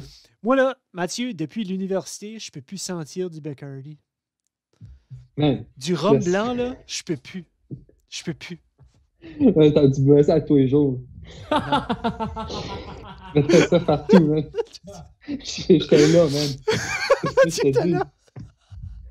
J'étais là, man. J'ai vu ça. Tu sais, quand on parle de vieillissement accéléré, là, de plus. Jeff est magané, là. Regarde ma face. Mi-trentaine, il a l'air 47. Man, sérieux, l'alcool, tout le monde boit, là. C'était quoi encore la question? Je me rappelle plus. Là, c'est genre Blue Zone dans ma tête. Ouais, reviens donc là-dessus. Hein. Okay. Je pense que je peux... Mathieu est comme moi, je veux répondre des questions. Le parler des Blue Zones et comment notre mode de vie affecte notre vieillissement. OK, ben, tu sais, le Blue Zone, là, tu sais, comme, là, j'ai regardé Wikipédia vite, là, tu sais, là, puis je suis pas là-dedans, là, mais je pense que c'est une question de culture, man. Une question de culture là-dedans, puis on essaie de... Il y a comme le mode de vie, mais t'as-tu vu comme Blue Zone au Canada, aux États-Unis? Non. Tu sais, pourquoi? Parce que le monde vit différemment. On a une diète western style, avec beaucoup de viande, beaucoup de viande transformée, beaucoup de lait gras, beaucoup de sucre. Les corn starch, corn syrup. Mm-hmm. High fructose, HFCS. Donc, on a beaucoup de ces habitudes. Fait qu'effectivement, l'environnement va nous influencer. Puis là, tu regardes, par exemple, au Japon, qui a une ville qui est un Blue Zone, Okinawa, au Japon, qui a du monde qui vit comme à 120 ans, tu sais, que c'est des affaires épouvantables. Puis l'affaire qu'il faut comprendre du Japon, par exemple, c'est que c'est des maisons intergénérationnelles. J'ai travaillé avec une japonaise quand j'étais à Toulouse. J'ai travaillé à Toulouse 2 ans, puis j'ai juste parlé en anglais, tu sais, pendant 2 ans. Parce que je travaillais avec des gens internationaux. Fait que c'était le fun parce qu'on parlait avec elle, qu'elle a une maison intergénérationnelle. Fait qu'ils ont leurs arrière-grands-parents vivent dans la maison de cette fille-là parce qu'ils se prennent tous soin un de l'autre. Puis la personne âgée, dans cette région-là, par exemple, elle est respectée, puis ils les prennent vraiment soin. Au Japon, là, les personnes âgées, là, c'est pristine, on les fait attention. Donc, je pense que c'est une question de culture. Ça, c'est un exemple. Là. Il y a une question de culture qui embarque là-dedans. Puis après, effectivement, l'environnement va avoir une énorme influence. Tu sais, tu prends ton char pour aller travailler, tu vas... Tu sais, en France, par exemple, tout le monde prenait leur vélo pour aller au travail. Tu sais, je marchais, là, il y avait comme... Je trouvais ça malade, là, il y avait un gars là, qui avait comme son gros veston, puis il y avait un vélo, puis dans son vélo, il y avait comme une bucket en avant, ses 2 enfants. Il y avait une bucket en avant. Puis là, c'est immense, c'est un gros bicycle. Là. Puis là, il promenait, puis tu sais, des gens font beaucoup de commute. Donc, c'est des exemples de même. Tu es plus actif, tu as des modes de vie plus actifs, donc des modes de vie plus sains aussi. Ta diète, ce que tu manges, va influencer. Puis ça, c'est à long terme. Sur une vie, là, nous, on vit quand même longtemps comparé à une souris ou une mouche ou un ver de terre. Donc, on a vraiment comme une évolution qui est lente. Fait que toutes nos influences qu'on fait quand on est jeune vont affecter comment on va vieillir plus tard. Puis aussi, on vieillit tous différemment en cause de ça. Tu sais, tu peux avoir quelqu'un qui a un diabète, qui va avoir des troubles cognitifs, qui va avoir de l'arthrose, l'arthrite, des MPOC, tu sais, juste parce qu'on a oui, excuse-moi, maladie pulmonaire obstructive chronique. Fait que des gens qui fument beaucoup, ben, ils ont des poumons qui sont un peu plus affectés, donc ils ventilent beaucoup. Fait que, tu sais, comme tu vois, on a toutes des évolutions de vieillissement très différentes. Puis une partie, il y a la génétique, bien sûr, ce que tes parents t'ont donné comme bagage génétique. Quelqu'un qui a eu le cancer ou il y a des problèmes cardiaques, ben, tu as des plus grosses chances d'avoir une maladie cardiaque. Comparé à quelqu'un qui a des troubles cognitifs, ben, tu vas l'avoir beaucoup plus de chances d'avoir plus tard. Fait qu'il y a comme tout ce challenge-là, mais il y a aussi tout comment toi tu vis. Tu sais. C'est un peu comme tu amenais tantôt, Fred, là, sur l'accélération de ta maladie. Ben, c'est un peu la même chose avec le vieillissement. Tu sais, ça se peut accélérer le vieillissement. Puis on est en train d'étudier ça justement. Quand je suis parti de Toulouse, il y a le chercheur en chef là-bas, Bruno Vellas, il a parti une cohorte de patients qui veut essayer de tester, de trouver les gènes, biomarqueurs, qui essaient de démarquer comme qu'est-ce qui va faire que tu vieillis plus vite que quelqu'un d'autre. Qu'est-ce qui va faire que tu vas vieillir plus vite que l'autre? On est en train de checker ça, on est en train de trouver ça. C'est pas encore détecté, il y a la cohorte vient de commencer, c'est une étude longitudinale. Ben, on va peut-être trouver quelque chose un jour. Fait que oui, ça influence tout. J'espère que je réponds à la question de Pierre-Luc. Oui, c'est ça, Pierre-Luc. C'est ça. Puis Pierre-Luc, c'est justement quelqu'un qui prend soin de lui, puis qui veut justement, comme il va aller en vélo à la job, puis beaucoup, je dirais, un activiste au niveau de l'environnement, puis au niveau de. Au niveau de ce qu'il met en lui. Il faudrait avoir 1000 Pierre-Luc. À part de Frédéric, je sais que ses manières sont pristines, là, comme de ce qu'il mange, ce qu'il fait, qu'il bouge. Là. Il n'y a personne comme Pierre-Luc est là. Pierre-Luc est là, direct à côté, c'est pas plus haut. Par rapport à ce qu'il met dans son corps. Là. Très bien. Puis s'il partage ça à plein de monde, c'est ça qui est important. Mais c'est ça qui est l'idée. Puis quoi, ce qui est tannant, c'est que je trouve les personnes qui ont le doigt sur des bonnes habitudes, ils n'ont juste pas la bonne manière de le transmettre aux autres. Ouais, c'est ça le problème. Moi, je trouve ça assez une lacune, puis c'est de quoi j'essaye, juste, tu sais, veux pas comme, j'essaye le plus possible de ça, comme, comment tu transfères de quoi sans être le gars tannant qui, comme, tu sais, oh, on aime les animaux, tu fais pas d'animaux, comme, comment tu fais pour pas être ce vegan-là tannant? C'est tough, man, parce que là, on est dans un air que des personnes qui ont des très bonnes idées se font détester et ridiculiser parce qu'ils savent juste pas comment le transmettre adéquatement. C'est un beau... Vas-y, Jeff, t'avais parlé. Non, mais c'est si tu veux pas l'entendre, tu l'entendras pas. Tu sais que je veux dire, comme si je veux pas entendre que arrête de manger de la viande, je l'entendrai pas. Puis je vais pas l'assimiler. Tu sais, comme ça rentrera pas, là. C'est comme des calices de ma vie, là. Je crois que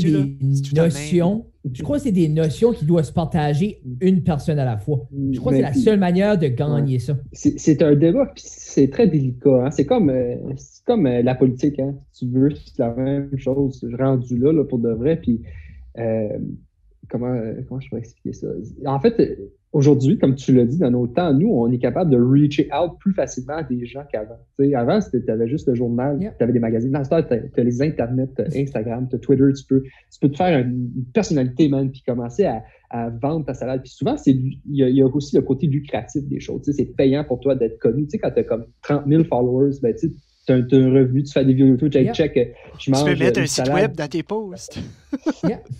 Exactement, tu sais, venez acheter la pizza chez Michel. C'est ça, c'est-tu la pizza chez Michel? Non, c'est Pizza 13. Ou les chaussures McGraw. Pizza 13, chaussures McGraw. Mais là, avez-vous un shout-out? Voulez-vous faire un shout-out à vos sponsors? Je pense que c'est le temps, là.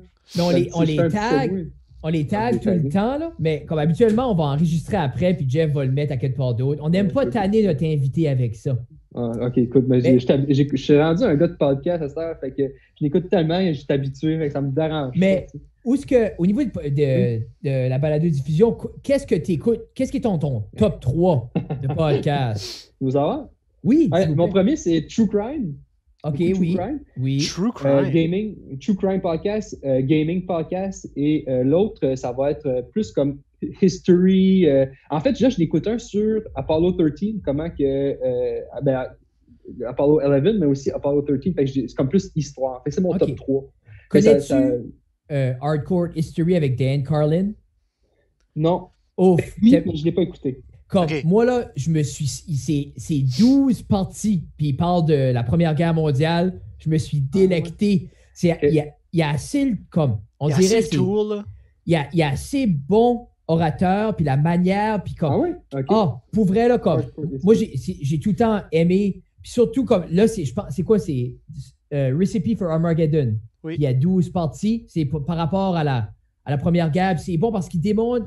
Oui, c'est ça. J'ai subscribe. Merci. Mais pour vrai, tu vas comme... Moi, j'ai adoré. C'est des heures et des heures et des heures et des heures et des heures. C'est long, mais il va dans les détails de l'artillerie, puis c'est une belle évolution entre la Première Guerre. Mathieu, il lit des lettres des soldats, des généraux, des capitaines, comme de trouver, tu sais, puis comme il rentre ça entre chaque bataille qui inclut, tu sais, comme... C'est cher parce qu'exemple, la France, avant la Première Guerre mondiale, les dernières batailles qu'ils ont fait, c'est avec leurs belles tuniques bleues puis des épées, là.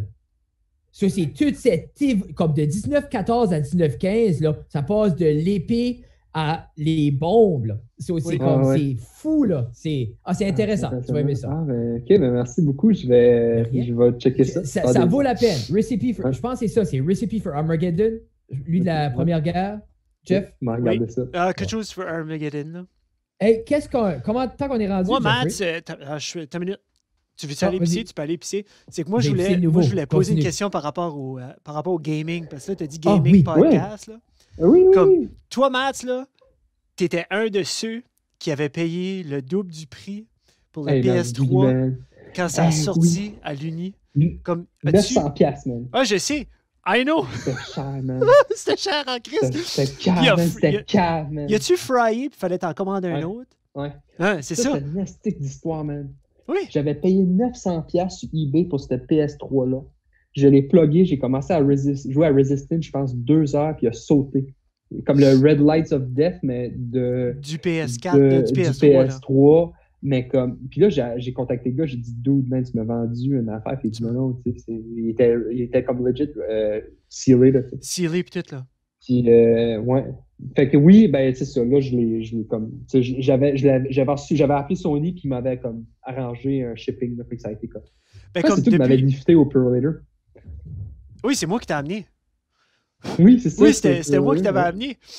So, basically, ce que je voulais te dire, c'est que ma question right now, rendue à 33 ans, ta vie de gaming avec un kid, avec une autre, avec une femme, avec ta recherche avec ta job, comme tu la vis-tu encore? C'est une bonne question. Oui, drôlement, j'ai recommencé comme dernièrement, mais j'avais arrêté énormément. Parce que j'avais juste pas le temps, puis j'étais plus intéressé, mais j'écoutais quand même les podcasts de gaming. Puis il n'y avait pas de jeu qui venait me chercher. La dernière que j'ai joué, c'était Red Dead Redemption, le nouveau, là, qui est sorti, je pense, 2 ans. OK. Puis je l'avais comme quand même bien joué, celle-là, parce que Théo était vraiment petit, puis bon, il dormait tout le temps. Fait que j'avais vraiment... C'était comme une fenêtre là, super, là, dans notre vie, une fenêtre. J'étais en France, si j'avais rien... Tu sais, on vivait dans un appartement, j'avais 33 ans, j'étais 32. J'avais rien à m'occuper. Je vivais dans un appartement en France, tout seul avec ma blonde. J'avais pas d'activité sociale, fait que je gagnais un peu plus. Puis là, ben c'est ça, quand je suis revenu du Québec, là, man, j'ai pas touché à ça du tout. Puis là, j'ai acheté Doom. Eternal, Doom, Eternal, ouais. Fait que là, j'ai commencé ça, puis j'ai trouvé aussi, là, c'était comme Spring Fever, là. Fait que j'ai comme acheté aussi Star Wars. Fait que j'ai comme juste, je pitonne là-dessus ce soir, là, quand je peux. Quel Star Wars, pas tant le nouveau, le Fallen Order, là. OK. Tu joues pas. Moi, nous autres, on a acheté un Switch comme 2 semaines passées ou 3 semaines passées. Quand ça a tout commencé, j'ai commandé un Switch. Puis je suis en train de jouer à Zelda, là. Je suis en train de jouer à Breath of the Wild, là. Puis pour moi, c'est comme... Parce qu'à part de ça, je joue à Fortnite avec les boys. C'est comme j'ai une couple de boys, une couple de profs, puis une couple de chums, puis on joue à Fortnite. Mais comme... Breath of the Wild, là, est malade. Oui, c'est... Moi, ça a ouvert... Je pense que c'était comme une... Puis ça me surprend que tu l'as pas joué, parce que je sais que tu aimais beaucoup Zelda à l'époque, mais ça me surprend que ça t'a pris... c'est ça. Ouais, la Switch est 400$, la game était 80$. Mais ça vaut la peine. Tu sais, j'étais pas là, mais c'est en 2017, puis là, je savais que la 2 s'en vient, là. Tu en font une autre. Oui, c'est vrai. Là, je me suis dit, timing, je vais rentrer dans ce monde-là. Le timing de la Switch avec la pandémie, comme tout c'est comme aligné, là. C'est un beau timing, exactement. Yeah, c'était un bon timing. Mais je disais juste Fred, parce que Matt, à l'université, Matt, c'était un gros gamer. Metal Gear. j'étais là-dedans, mon gars. Le PS3, quand ça a sorti, le PS3, je sais pas si tu te rappelles, là, ça a été comme un short release. Genre, il n'y avait pas 500 000 machines dans le monde, là. So, comme, Matt l'a commandé d'avance, puis c'était sur eBay, puis il n'y avait plus des magasins, mais c'était moi qui l'avais amené. Mais c'était hardcore, là. C'était une grosse affaire. Anyway, c'est le fun. C'est une grosse affaire, ouais. Puis je le regrette en maudit parce que je le fais encore. Non, c'est une joke. Si c'est sur une carte et tu l'as jamais mis à zéro. Imagine, comment t'avais payé pour le PS3 dans le temps? Juste 7 000. Non, Fred, 900$. J'avais payé 900$. J'avais payé 900$ parce que je la voulais, man. Je l'avais besoin. Quel game qui était comme le starter game avec la PS3 en sortant? Resistance Fall of Man. Puis c'était-tu si en wow que ça? Ouais. Quand tu sors du PS2, tu sautes au PS3.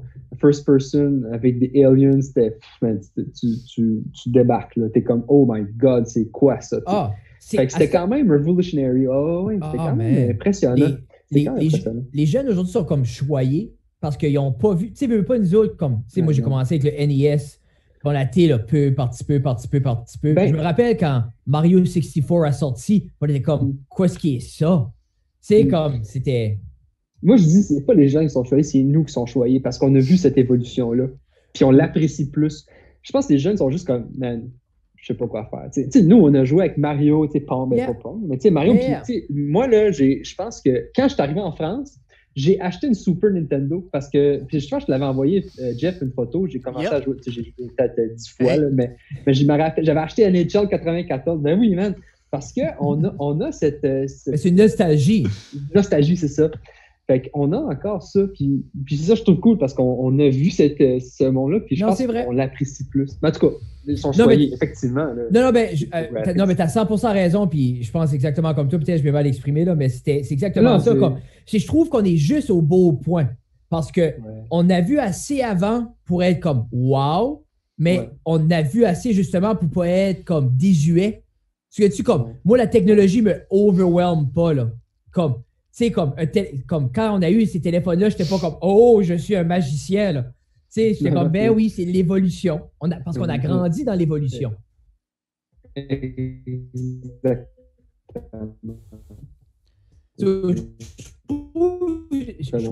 Parce qu'on est rétro et moderne. C'est comme... Oui, exactement. Puis le rétro revient tout le temps. À ça, ils releasent des 16-bit games, ils les releasent, ils les refont nouveau ce style-là. Oui, c'est ça, puis le monde le joue, puis ça se vend bien. Puis c'est par exemple Rogue Legacy, je ne sais pas si tu connais ce game-là, mais tu sais, c'est un jeu de PlayStation, en tout cas, bref, c'est un super de bon jeu, mais c'est comme 16-bit style. OK. C'est pas 16-bit, mais c'est dans ce style-là. C'est ça. Puis les gens, ont adoré ça. Mais c'est comme Super Meat Boy, c'est exactement ça. C'est un bon point, aussi, exactement. Il y avait eu un bon documentaire avec ça. L'avais-tu regardé, Jeff? Le Indie Market, le Indie... Non, j'ai pas vu. C'était bon. Ça suivait, je crois que c'est Fez. Oui, Fez. Ça suivait Fez, Super Meat Boy, puis ça... Braid. OK, Braid. Ouais. J'ai joué à Braid. Ça suivait les trois, puis les trois, comme... Yeah. Hey, Jeff, où est-ce qu'on est? 1h30, presque 1h30. Hey. Ça a passé vite, c'est fou, hein? C'est ça. Des fois, au début, j'étais là, comment Rogan fait des 3 heures, Puis à cette heure, c'est comme, OK, je guette comment il fait des 3 heures. Parce que là, exemple, nous, habituellement, on se tient sur 1 heure, 1 heure et demie, mais on s'arrête. Mais si on ne s'arrêterait pas, comme, il me semble, on file qu'on n'a rien dit. Là. On dirait qu'on vient de commencer. Là. Part 1. Part 1, non, mais c'est one. ça. Puis éventuellement, ce serait cool de t'avoir dans le studio, si jamais tu es dans la région. Là. Imagine, on est à un point là, où que l'aéroport de Bathurst nous sponsor, puis on regarde, boys, on donne un billet d'avion à tous les 2 mois, aller-retour de n'importe où au Canada, fait venir quelqu'un. Ou vous faites assez d'argent pour faire ça. Vous invitez des gens, vous roulez même dans l'or, là. Vous êtes rendu comme un Joe Rogan du Nouveau-Brunswick. Mais et vous faites de l'argent. Vous en fabriquez. C'est ça, j'ai de presse. Imagine, on a en fait du cash à cette heure, la presse est là. Tac, tac, tac. Tac, tac, tac. Je pense pas que tu as vu en arrière de moi, j'ai du vieux placard, du vieux pressboard des années 60. Mais ça commence juste au Nouveau-Brunswick. Puis je pense que j'ai tout le temps voulu être le premier à faire de quoi. Puis, tu sais, comme podcast francophone au Nouveau-Brunswick, on est un des premiers, là. So, je me dis comme que ça atteint n'importe quel niveau. J'aurais tout le temps une fierté d'avoir accompli ça, d'avoir instauré cette culture-là quand même au Nouveau-Brunswick en français. So. Je vous félicite, d'ailleurs, je vous félicite parce que c'est vraiment cool. Puis je trouve que vous avez un super nouveau podcast parce que vous avez plein de sujets. Puis c'est le fun parce que tu fais juste adhérer. Puis c'est comme, c'est sûr que c'est très... non, c'est pas vrai. J'allais pour dire c'est boys-là, mais ça n'est pas tant parce qu'on parle de plein de sujets. C'est sûr, c'est comme là, on est juste 3 gars, mais je pense que vous avez eu des filles aussi sur le podcast. Puis c'est super cool parce que c'est vraiment relax. Puis vous n'êtes pas alt-right ou alt-gauche. Non, vous êtes juste comme in the middle. Puis vous avez juste de comme, discuter sur des choses intéressantes. J'aime vraiment ça. C'est pour ça puis on a du bon monde comme invité. Comme c'est sharp, parce que justement, en étant pas dans aucune classification, on peut recevoir n'importe qui. Quand tu tombes dans une gamique, puis tu es comme de tel demain, puis demain, puis tu as des grosses opinions, mais là, tu te limites au niveau de tes invités. Tu sais, nous, là, comme on peut avoir, comme Kevin est dans le Parti vert, ben, si on va avoir quelqu'un du Parti conservateur, nous autres, on s'en contre fou, là. C'est ça que tu disais, exactement. Juste un qui veut parler de ses affaires. Ouais, c'est ça. Nous autres, si t'aimes parler, on va t'avoir ici. T'es là, man. Vous êtes le Joe Rogan du Nouveau-Brunswick. Ben, ça, c'est un compliment. Je vais prendre ça, enregistrer ça, jouer ça en loop. Oui, vous êtes... Moi, je trouve que oui, tu sais, vous êtes juste... Puis tu écoutes Joe Rogan, là, puis c'est la même affaire. Même affaire. Tu sais, c'est un gars qui parle de... Ben là, lui, t'es un peu plus... je le trouve un peu intense avec ses affaires, ses médicaments, ses champignons magiques, tout. Là. Oui. Mais ça, c'est une autre affaire. Oui, mais... J'aime ces conversations. Il y en a plein de monde. On n'allumera pas un joint sur le podcast, nous autres. Non. Exactement. Non, mais pour vrai, comme je le ferais pas parce qu'on est dans le milieu de l'éducation. C'est ça. Mais si on serait les deux indépendants ou travailleurs qui reflètent pas de l'opinion publique, je pense que des fois on irait plus loin ou peut-être qu'on dirait des opinions plus tranchantes. Je pense en même temps, on sait qui est notre public puis on respecte notre employeur à un certain point aussi vis-à-vis de notre contenu. On respecte notre employeur 100%. Surtout là qu'on est payé. Oui. Hey, Mathieu, on va te laisser aller, man. Merci beaucoup. Okay, c'est apprécié, puis on sort pas une partie 2 éventuellement. Mais là, Mathieu, à la prochaine pandémie. Mathieu, si Pierre-Luc veut lire tes articles, as-tu une place, toi, où tu publies? Si jamais il y a du monde qui veut lire tes articles. Non. Puis sur Google Scholar, t'écris... Attends une minute. Peux-tu redire ça? Ça a tout... Sur AU, ce qui est la meilleure place qu'on peut aller lire tes choses? Ben, en fait, sur Google Scholar, tu sais, sur Google Scholar, tu vois, sur Google, t'écris Google Scholar, fait que tu Google. Yeah. T'écris juste mon nom, Mathieu Maltais, puis je vais sortir dans les profils. Je suis seul Mathieu Maltais en recherche actuellement. Nice. Fait que tu cliques sur mon nom, puis toutes mes publis sont là. Ils sont toutes là, fait que l'histoire est là. Jusqu'à ma thèse est là. Fait que tu peux te gâter une thèse. Il y a une thèse là aussi. Je suis aussi actif sur Twitter. Moi, je suis un gars de Twitter. J'adore Twitter parce que je trouve que c'est une plateforme super intéressante. Toi, en recherche, c'est un peu dur ces temps-ci. Puis il y a beaucoup de difficultés décourageant des fois. Twitter, tu disais, bon, les mauvaises nouvelles, tout le monde chiale. Mais @Mathieu_Maltais. Ça, c'est mon Twitter handle. J'aime ça. J'aime Twitter un peu. Je tweete juste des affaires de recherche. Là. On parle un peu de gaming, du sport. Je fais vraiment pas ça. Je pose juste des affaires de recherche. C'est quasiment comme un compte professionnel que tu as, là? Ouais, c'est ça. Nice. Un petit peu. Ouais, c'est ça. Fait que je garde ça de même. Fait que si vous voulez me suivre, c'est là que ça se passe. Yeah, moi, j'ai essayé Twitter une couple de fois. J'ai assez de la misère à juste. C'est qu'aussitôt que tu follow comme une cinquantaine de personnes, tu vois plus rien d'autre. Ouais. Comme je te découvrirais pas comme d'après les followers que j'ai tout de suite. C'est ce que je veux dire? Non, c'est ça. Exactement, je comprends. Je trouve que c'est très cadré, c'est très... Oui. C'est niché. Ouais, c'est niché. En même temps, je pense de plus en plus la manière que l'algorithme est bâti, il faut que tu vas chercher ton contenu spécifique. Comme exemple, parce que tes recommandations ne seront pas nécessairement ce que tu veux. Comme moi, exemple, j'aurais Twitter, je regarde le podcast, OK, je veux suivre Mathieu Maltais, je vais devoir aller chercher puis le suivre. Comme, je pense que tu fais plus 1 million de découvertes. L'algorithme est... comme les propositions sont ceux qui sont payantes. Ouais, ça a changé beaucoup. Là. Ouais, exactement. Pas mal. Moi, j'ai pas d'ads sur Twitter. Tu ne me retrouveras pas de même gratuitement. Mais c'est ça. Là. Mais tu penses-tu éventuellement peut-être avoir une... Parce que tu es un fan de balado, tu es un fan de podcast, tu penses-tu un podcast, ça serait dans l'avenir, dans tes plans d'avenir? J'aimerais ça, mais tu sais, j'ai pas l'équipement, le temps, l'argent. J'ai comme trop d'affaires qui roulent en ce moment dans ma vie. T'as-tu pas un Mac, Mathieu? Oui, tu peux tout faire avec un Mac? Ouais, ben exactement. Mais en fait, c'est une bonne question. Puis c'est une bonne question que tu amènes, Fred. Puis j'y ai pensé aussi. Puis ça serait vraiment centré sur la science et la recherche. Puis il y a sûrement des podcasts au Québec qui sont dans ce domaine-là. Je n'ai pas regardé. Et il ne doit pas en avoir beaucoup, Mathieu. Ouais, je sais, c'est ça. Mais j'en suis une couple de recherches. Puis en même temps, je me dis juste comme. Je travaille à journée longue là-dedans. Ça me tente-tu de me remettre à jaser à du... Tu sais, comme... Non, c'est ça. Je sais pas à quel point que je veux me dédier à ça, tu sais, parce que là, tu rentres dans un monde, là, puis je sais pas. Je suis pas encore là dans ma vie. Je suis pas encore là dans ma vie. Mais peut-être que oui, quand mes enfants vont avoir comme 10 ans, comme nous autres, là, ben là, peut-être une petite d'1 an et demi, je vais voir. Mais je suis trop jeune. Je suis pas prof, j'ai une petite gueule, puis je vais attendre que je sois comme plus de cheveux blancs. Plus de cheveux blancs. Mais j'ai gagné beaucoup sur ma barbe. Puis, veux pas, comme une fois que tu vas aller temps plein, tu es un professeur, mais c'est facile d'inciter les jeunes gardes. Si ce sujet-là vous intéresse, j'ai justement un épisode disponible. Tu sais, allez comme. Tu sais, c'est. Non, ça peut être cool. Ouais. Mais anyway, je te souhaite du succès, puis je te souhaite une job temps plein pour sûr, man. Mais j'ai une job temps plein, là. Tu sais, je suis pas pauvre. Non. Regarde, tu vas sortir de la misère. Ouais, c'est ça, tu vas sortir de la misère, Mathieu.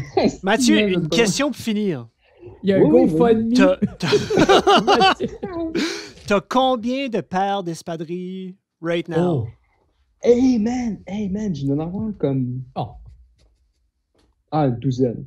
OK. Toi, tu cycles de course, là. Ouais. C'est comme t'as tes 12 que tu utilises? Ouais. Mais là, je veux te dire quelque chose. La mauvaise nouvelle, c'est que le podcast va s'étirer. Mais je vais vous dire quelque chose, je suis un shoe geek, hein. Comme je t'ai dit avant le podcast, je suis un shoe geek. Puis quand j'étais au doctorat, quand j'ai fini mon doctorat, il y a comme... je vous ai dit, j'ai fait mon doctorat, j'étais en postdoc, mais il y a eu comme 2 ans entre mon doc et mon postdoc. Puis pendant ce temps-là, je travaillais comme chercheur dans un laboratoire, un collaborateur. J'étais un agent de recherche, si tu veux. J'étais un coordinateur d'un laboratoire. Fait que je faisais plus comme le recrutement, je faisais rouler les projets. Mais je travaillais aussi dans une boutique de course à pied. Fait que j'avais tout au cost. Puis j'avais acheté des sneaks, là. Mon gars, là, c'était épouvantable. Fait que oui, je fais un cycle. Mais tu sais, quand tu cours autant, il faut que tu aies un cycle de sneaks. Fait que pour revenir à ça, fait que je fais un petit... Là, je roule sur 3 paires. Je cours pas mal sur Nike. J'ai un Adidas Boost, un Solar Glide qui est comme plus épais, plus coussiné pour mes jogs. J'ai un Zoom Fly. Puis j'ai un sneak j'ai 2 chaussures de piste, un Zoom Streak, puis un Zoom Streak Light. Puis je vais sûrement m'acheter le Vaporfly pour le marathon de Boston. Parce qu'on est rendu là. Ouais, c'est ça, hein. That's cool. Es-tu un shoe geek dans tes casual shoes aussi ou juste dans les running shoes? Je pourrais, mais je suis trop pauvre. Okay. J'ai arrêté. J'ai arrêté. Comme moi, ma plus grosse défaite à accepter avoir eu des enfants, c'est que, on dirait, j'ai commencé à avoir des enfants quand ma passion pour les souliers ont commencé, puis ça va pas bien ensemble, un puis l'autre. Ben, comme moi, je watch Complex, comme quand ils vont acheter des espadrilles, ils vont aller voir toutes les Air Jordan, puis toutes les Puma, puis toutes comme les grosses paires de C'est drôle, c'est nouveau, cette fascination-là des hommes pour les souliers. Tu sais, ça fait pas 20 ans, là. On a une maladie, man. Qu'est-ce que tu veux, man? Ça fait partie de notre système. Qu'est-ce que tu veux? Moi, on dirait que c'est les couleurs. Pour les casual shoes, là, comme quand je suis sur le stage, là, j'ai besoin de certaines couleurs. Puis comme, tu sais, c'est. I don't know. I like it. Ben, tu fais bien, puis tu sais, t'es un personnage public, fait que t'as pas le choix, man. Il faut que tu sois attrayant. Puis je pourrais embarquer sur une autre chose, mais le frère à ma blonde, c'est un humoriste professionnel ici au Québec, puis Pierre-Yves Roy Desmarais, je sais pas si tu oui, je connais Pierre-Yves Roy. C'est mon beau-frère. Il est excellent, Pierre-Yves. Fait que lui, en fait, je voulais quand même le plugger dans le podcast parce qu'il est vraiment cool, puis il me fait penser à... je devrais te le proposer, vu que j'ai vu que tu étais un humoriste. Fait que mais humoriste, c'est un grand mot, mais Pierre-Yves Roy Desmarais... c'est guillemets, là. Je l'adore. Un, j'aime ce qu'il fait, puis deux, son nom revient souvent au niveau de l'écriture pour les autres humoristes. Je sais pas. C'est quelqu'un qui contribue aussi à l'écriture, là, puis il est excellent. Là. Non, il est vraiment bon. Bon, tant mieux. Ben, tu checkeras, il est vraiment drôle. Là. Il sort des... Follow-le sur Facebook, si tu le follow pas. Je le follow Joe. Tu le follow Fred le follow Joe. Non, si c'est humoriste franco-québécois, Fred le... On dirait que c'est assez une scène qui a changé le stand-up au Québec, puis c'est assez attirant parce que c'est beaucoup plus underground, puis c'est beaucoup plus comme...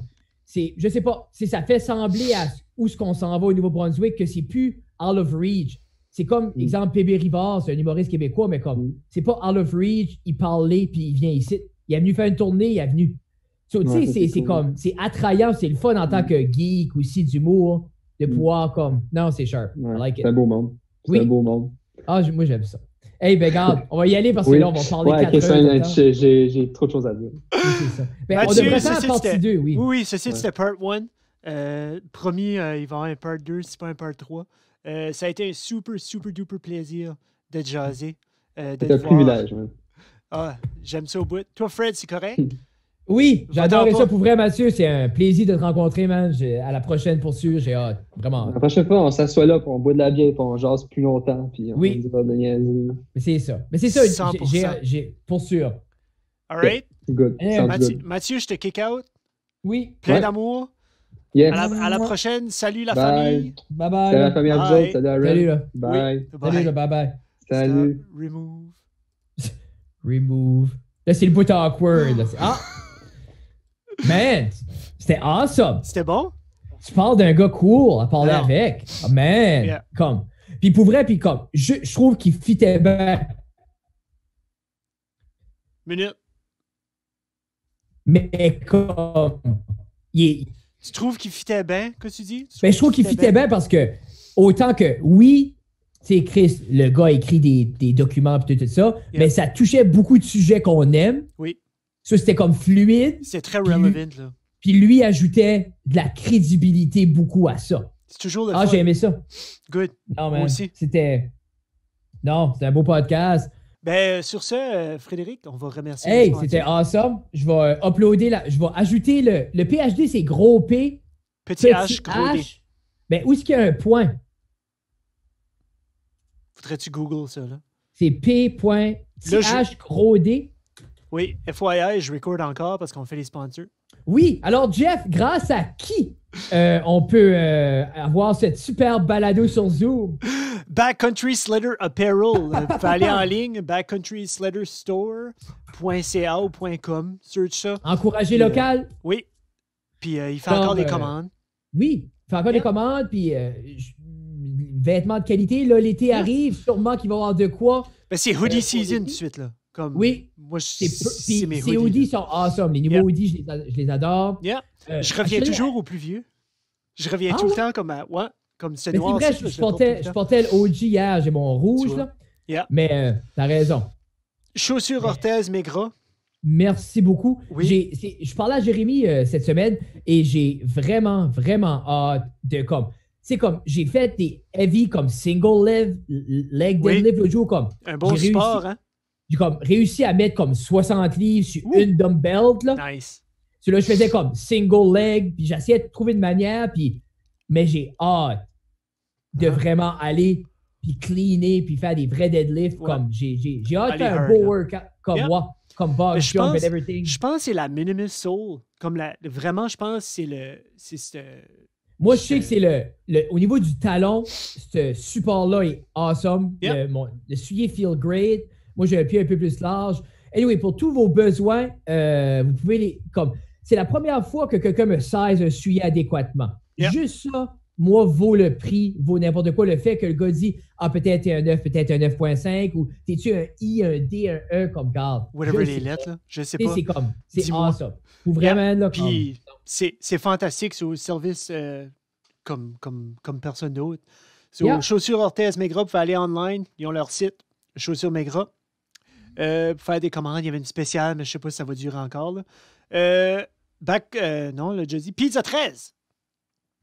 Pizza 13, un gros merci Antoine de continuer de nous supporter, nous autres aussi. Supporter local, hein? Si vous pouvez encore faire des commandes, aller les ramasser. N'oubliez pas, ils sont toujours ouverts. Oh, jeez, mon eau a monté de nouveau. Little River Polyculture. Je sais pas ce qui est arrivé là. J'ai eu de la misère. Little River Polyculture. André avec les micro-pousses. Oui, toujours disponible pour des livraisons, toujours disponible. André, et de plus, là, c'est une plug, on ne devrait pas, mais les jardins du voisin commandent leur système de panier. Les prix ont sorti, puis tout ça, pour avoir des. Puis conjointement, il va y avoir des micro-pousses là-dedans. On devrait pas. Ça te dit? Non, mais c'est qu'on fait, c'est une plug gratuite pour Sylvain. Hein? On t'aime, Sylvain. Oui. C'est ça. Allez vérifier ça. À part ça. Cabinet suprême. Oui, merci beaucoup pour la table. On ne l'utilise pas, mais. Allez là, elle est solide. Allez là, elle est solide. En ce moment, vous êtes sur les internets, sur Pinterest, vous voyez des belles choses, là. C'est un temps d'être inspiré, puis c'est un temps encore de faire des commandes. Parce que je suis pas mal certain qu'eux autres, ils rentrent travailler. Parce que ça, c'est, tu sais, lui, puis elle, dans le fond, dans la shop, tu sais, ils vivent ensemble, travaillent ensemble. So, ils ont le droit. Non, je suis sûr. Puis les gens sont en mode projet. Yeah. Les gens sont dans cette mode-là. Puis même pas, je les blâme pas, il faut de quoi faire. Moi, je dirais chaque jour, je cherche quelque chose à faire. Et j'ai peut-être un petit projet que je vais aller voir au Cabinet suprême éventuellement pour des beaux morceaux de bois. Qui d'autre?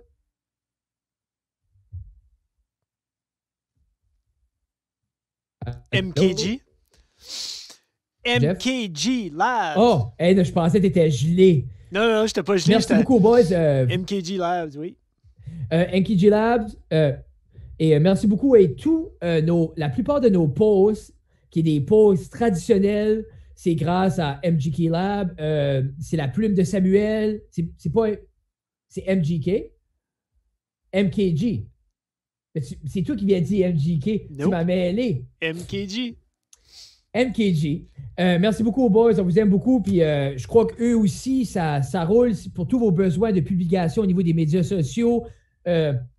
Si vous avez une petite entreprise, vous commencez à avoir un petit momentum, puis vous ne savez pas trop comment vous y prendre avec les médias sociaux, les boys à MKG vont être là pour vous. Ils sont une très belle équipe, ça grandit constamment. Puis... En 2020, là, c'est un must. C'est très difficile de partir une compagnie et garder un roulement si tu n'es pas sur les médias sociaux. C'est du bouche à oreille, c'est du bouche à oreille, c'est les médias sociaux aussi.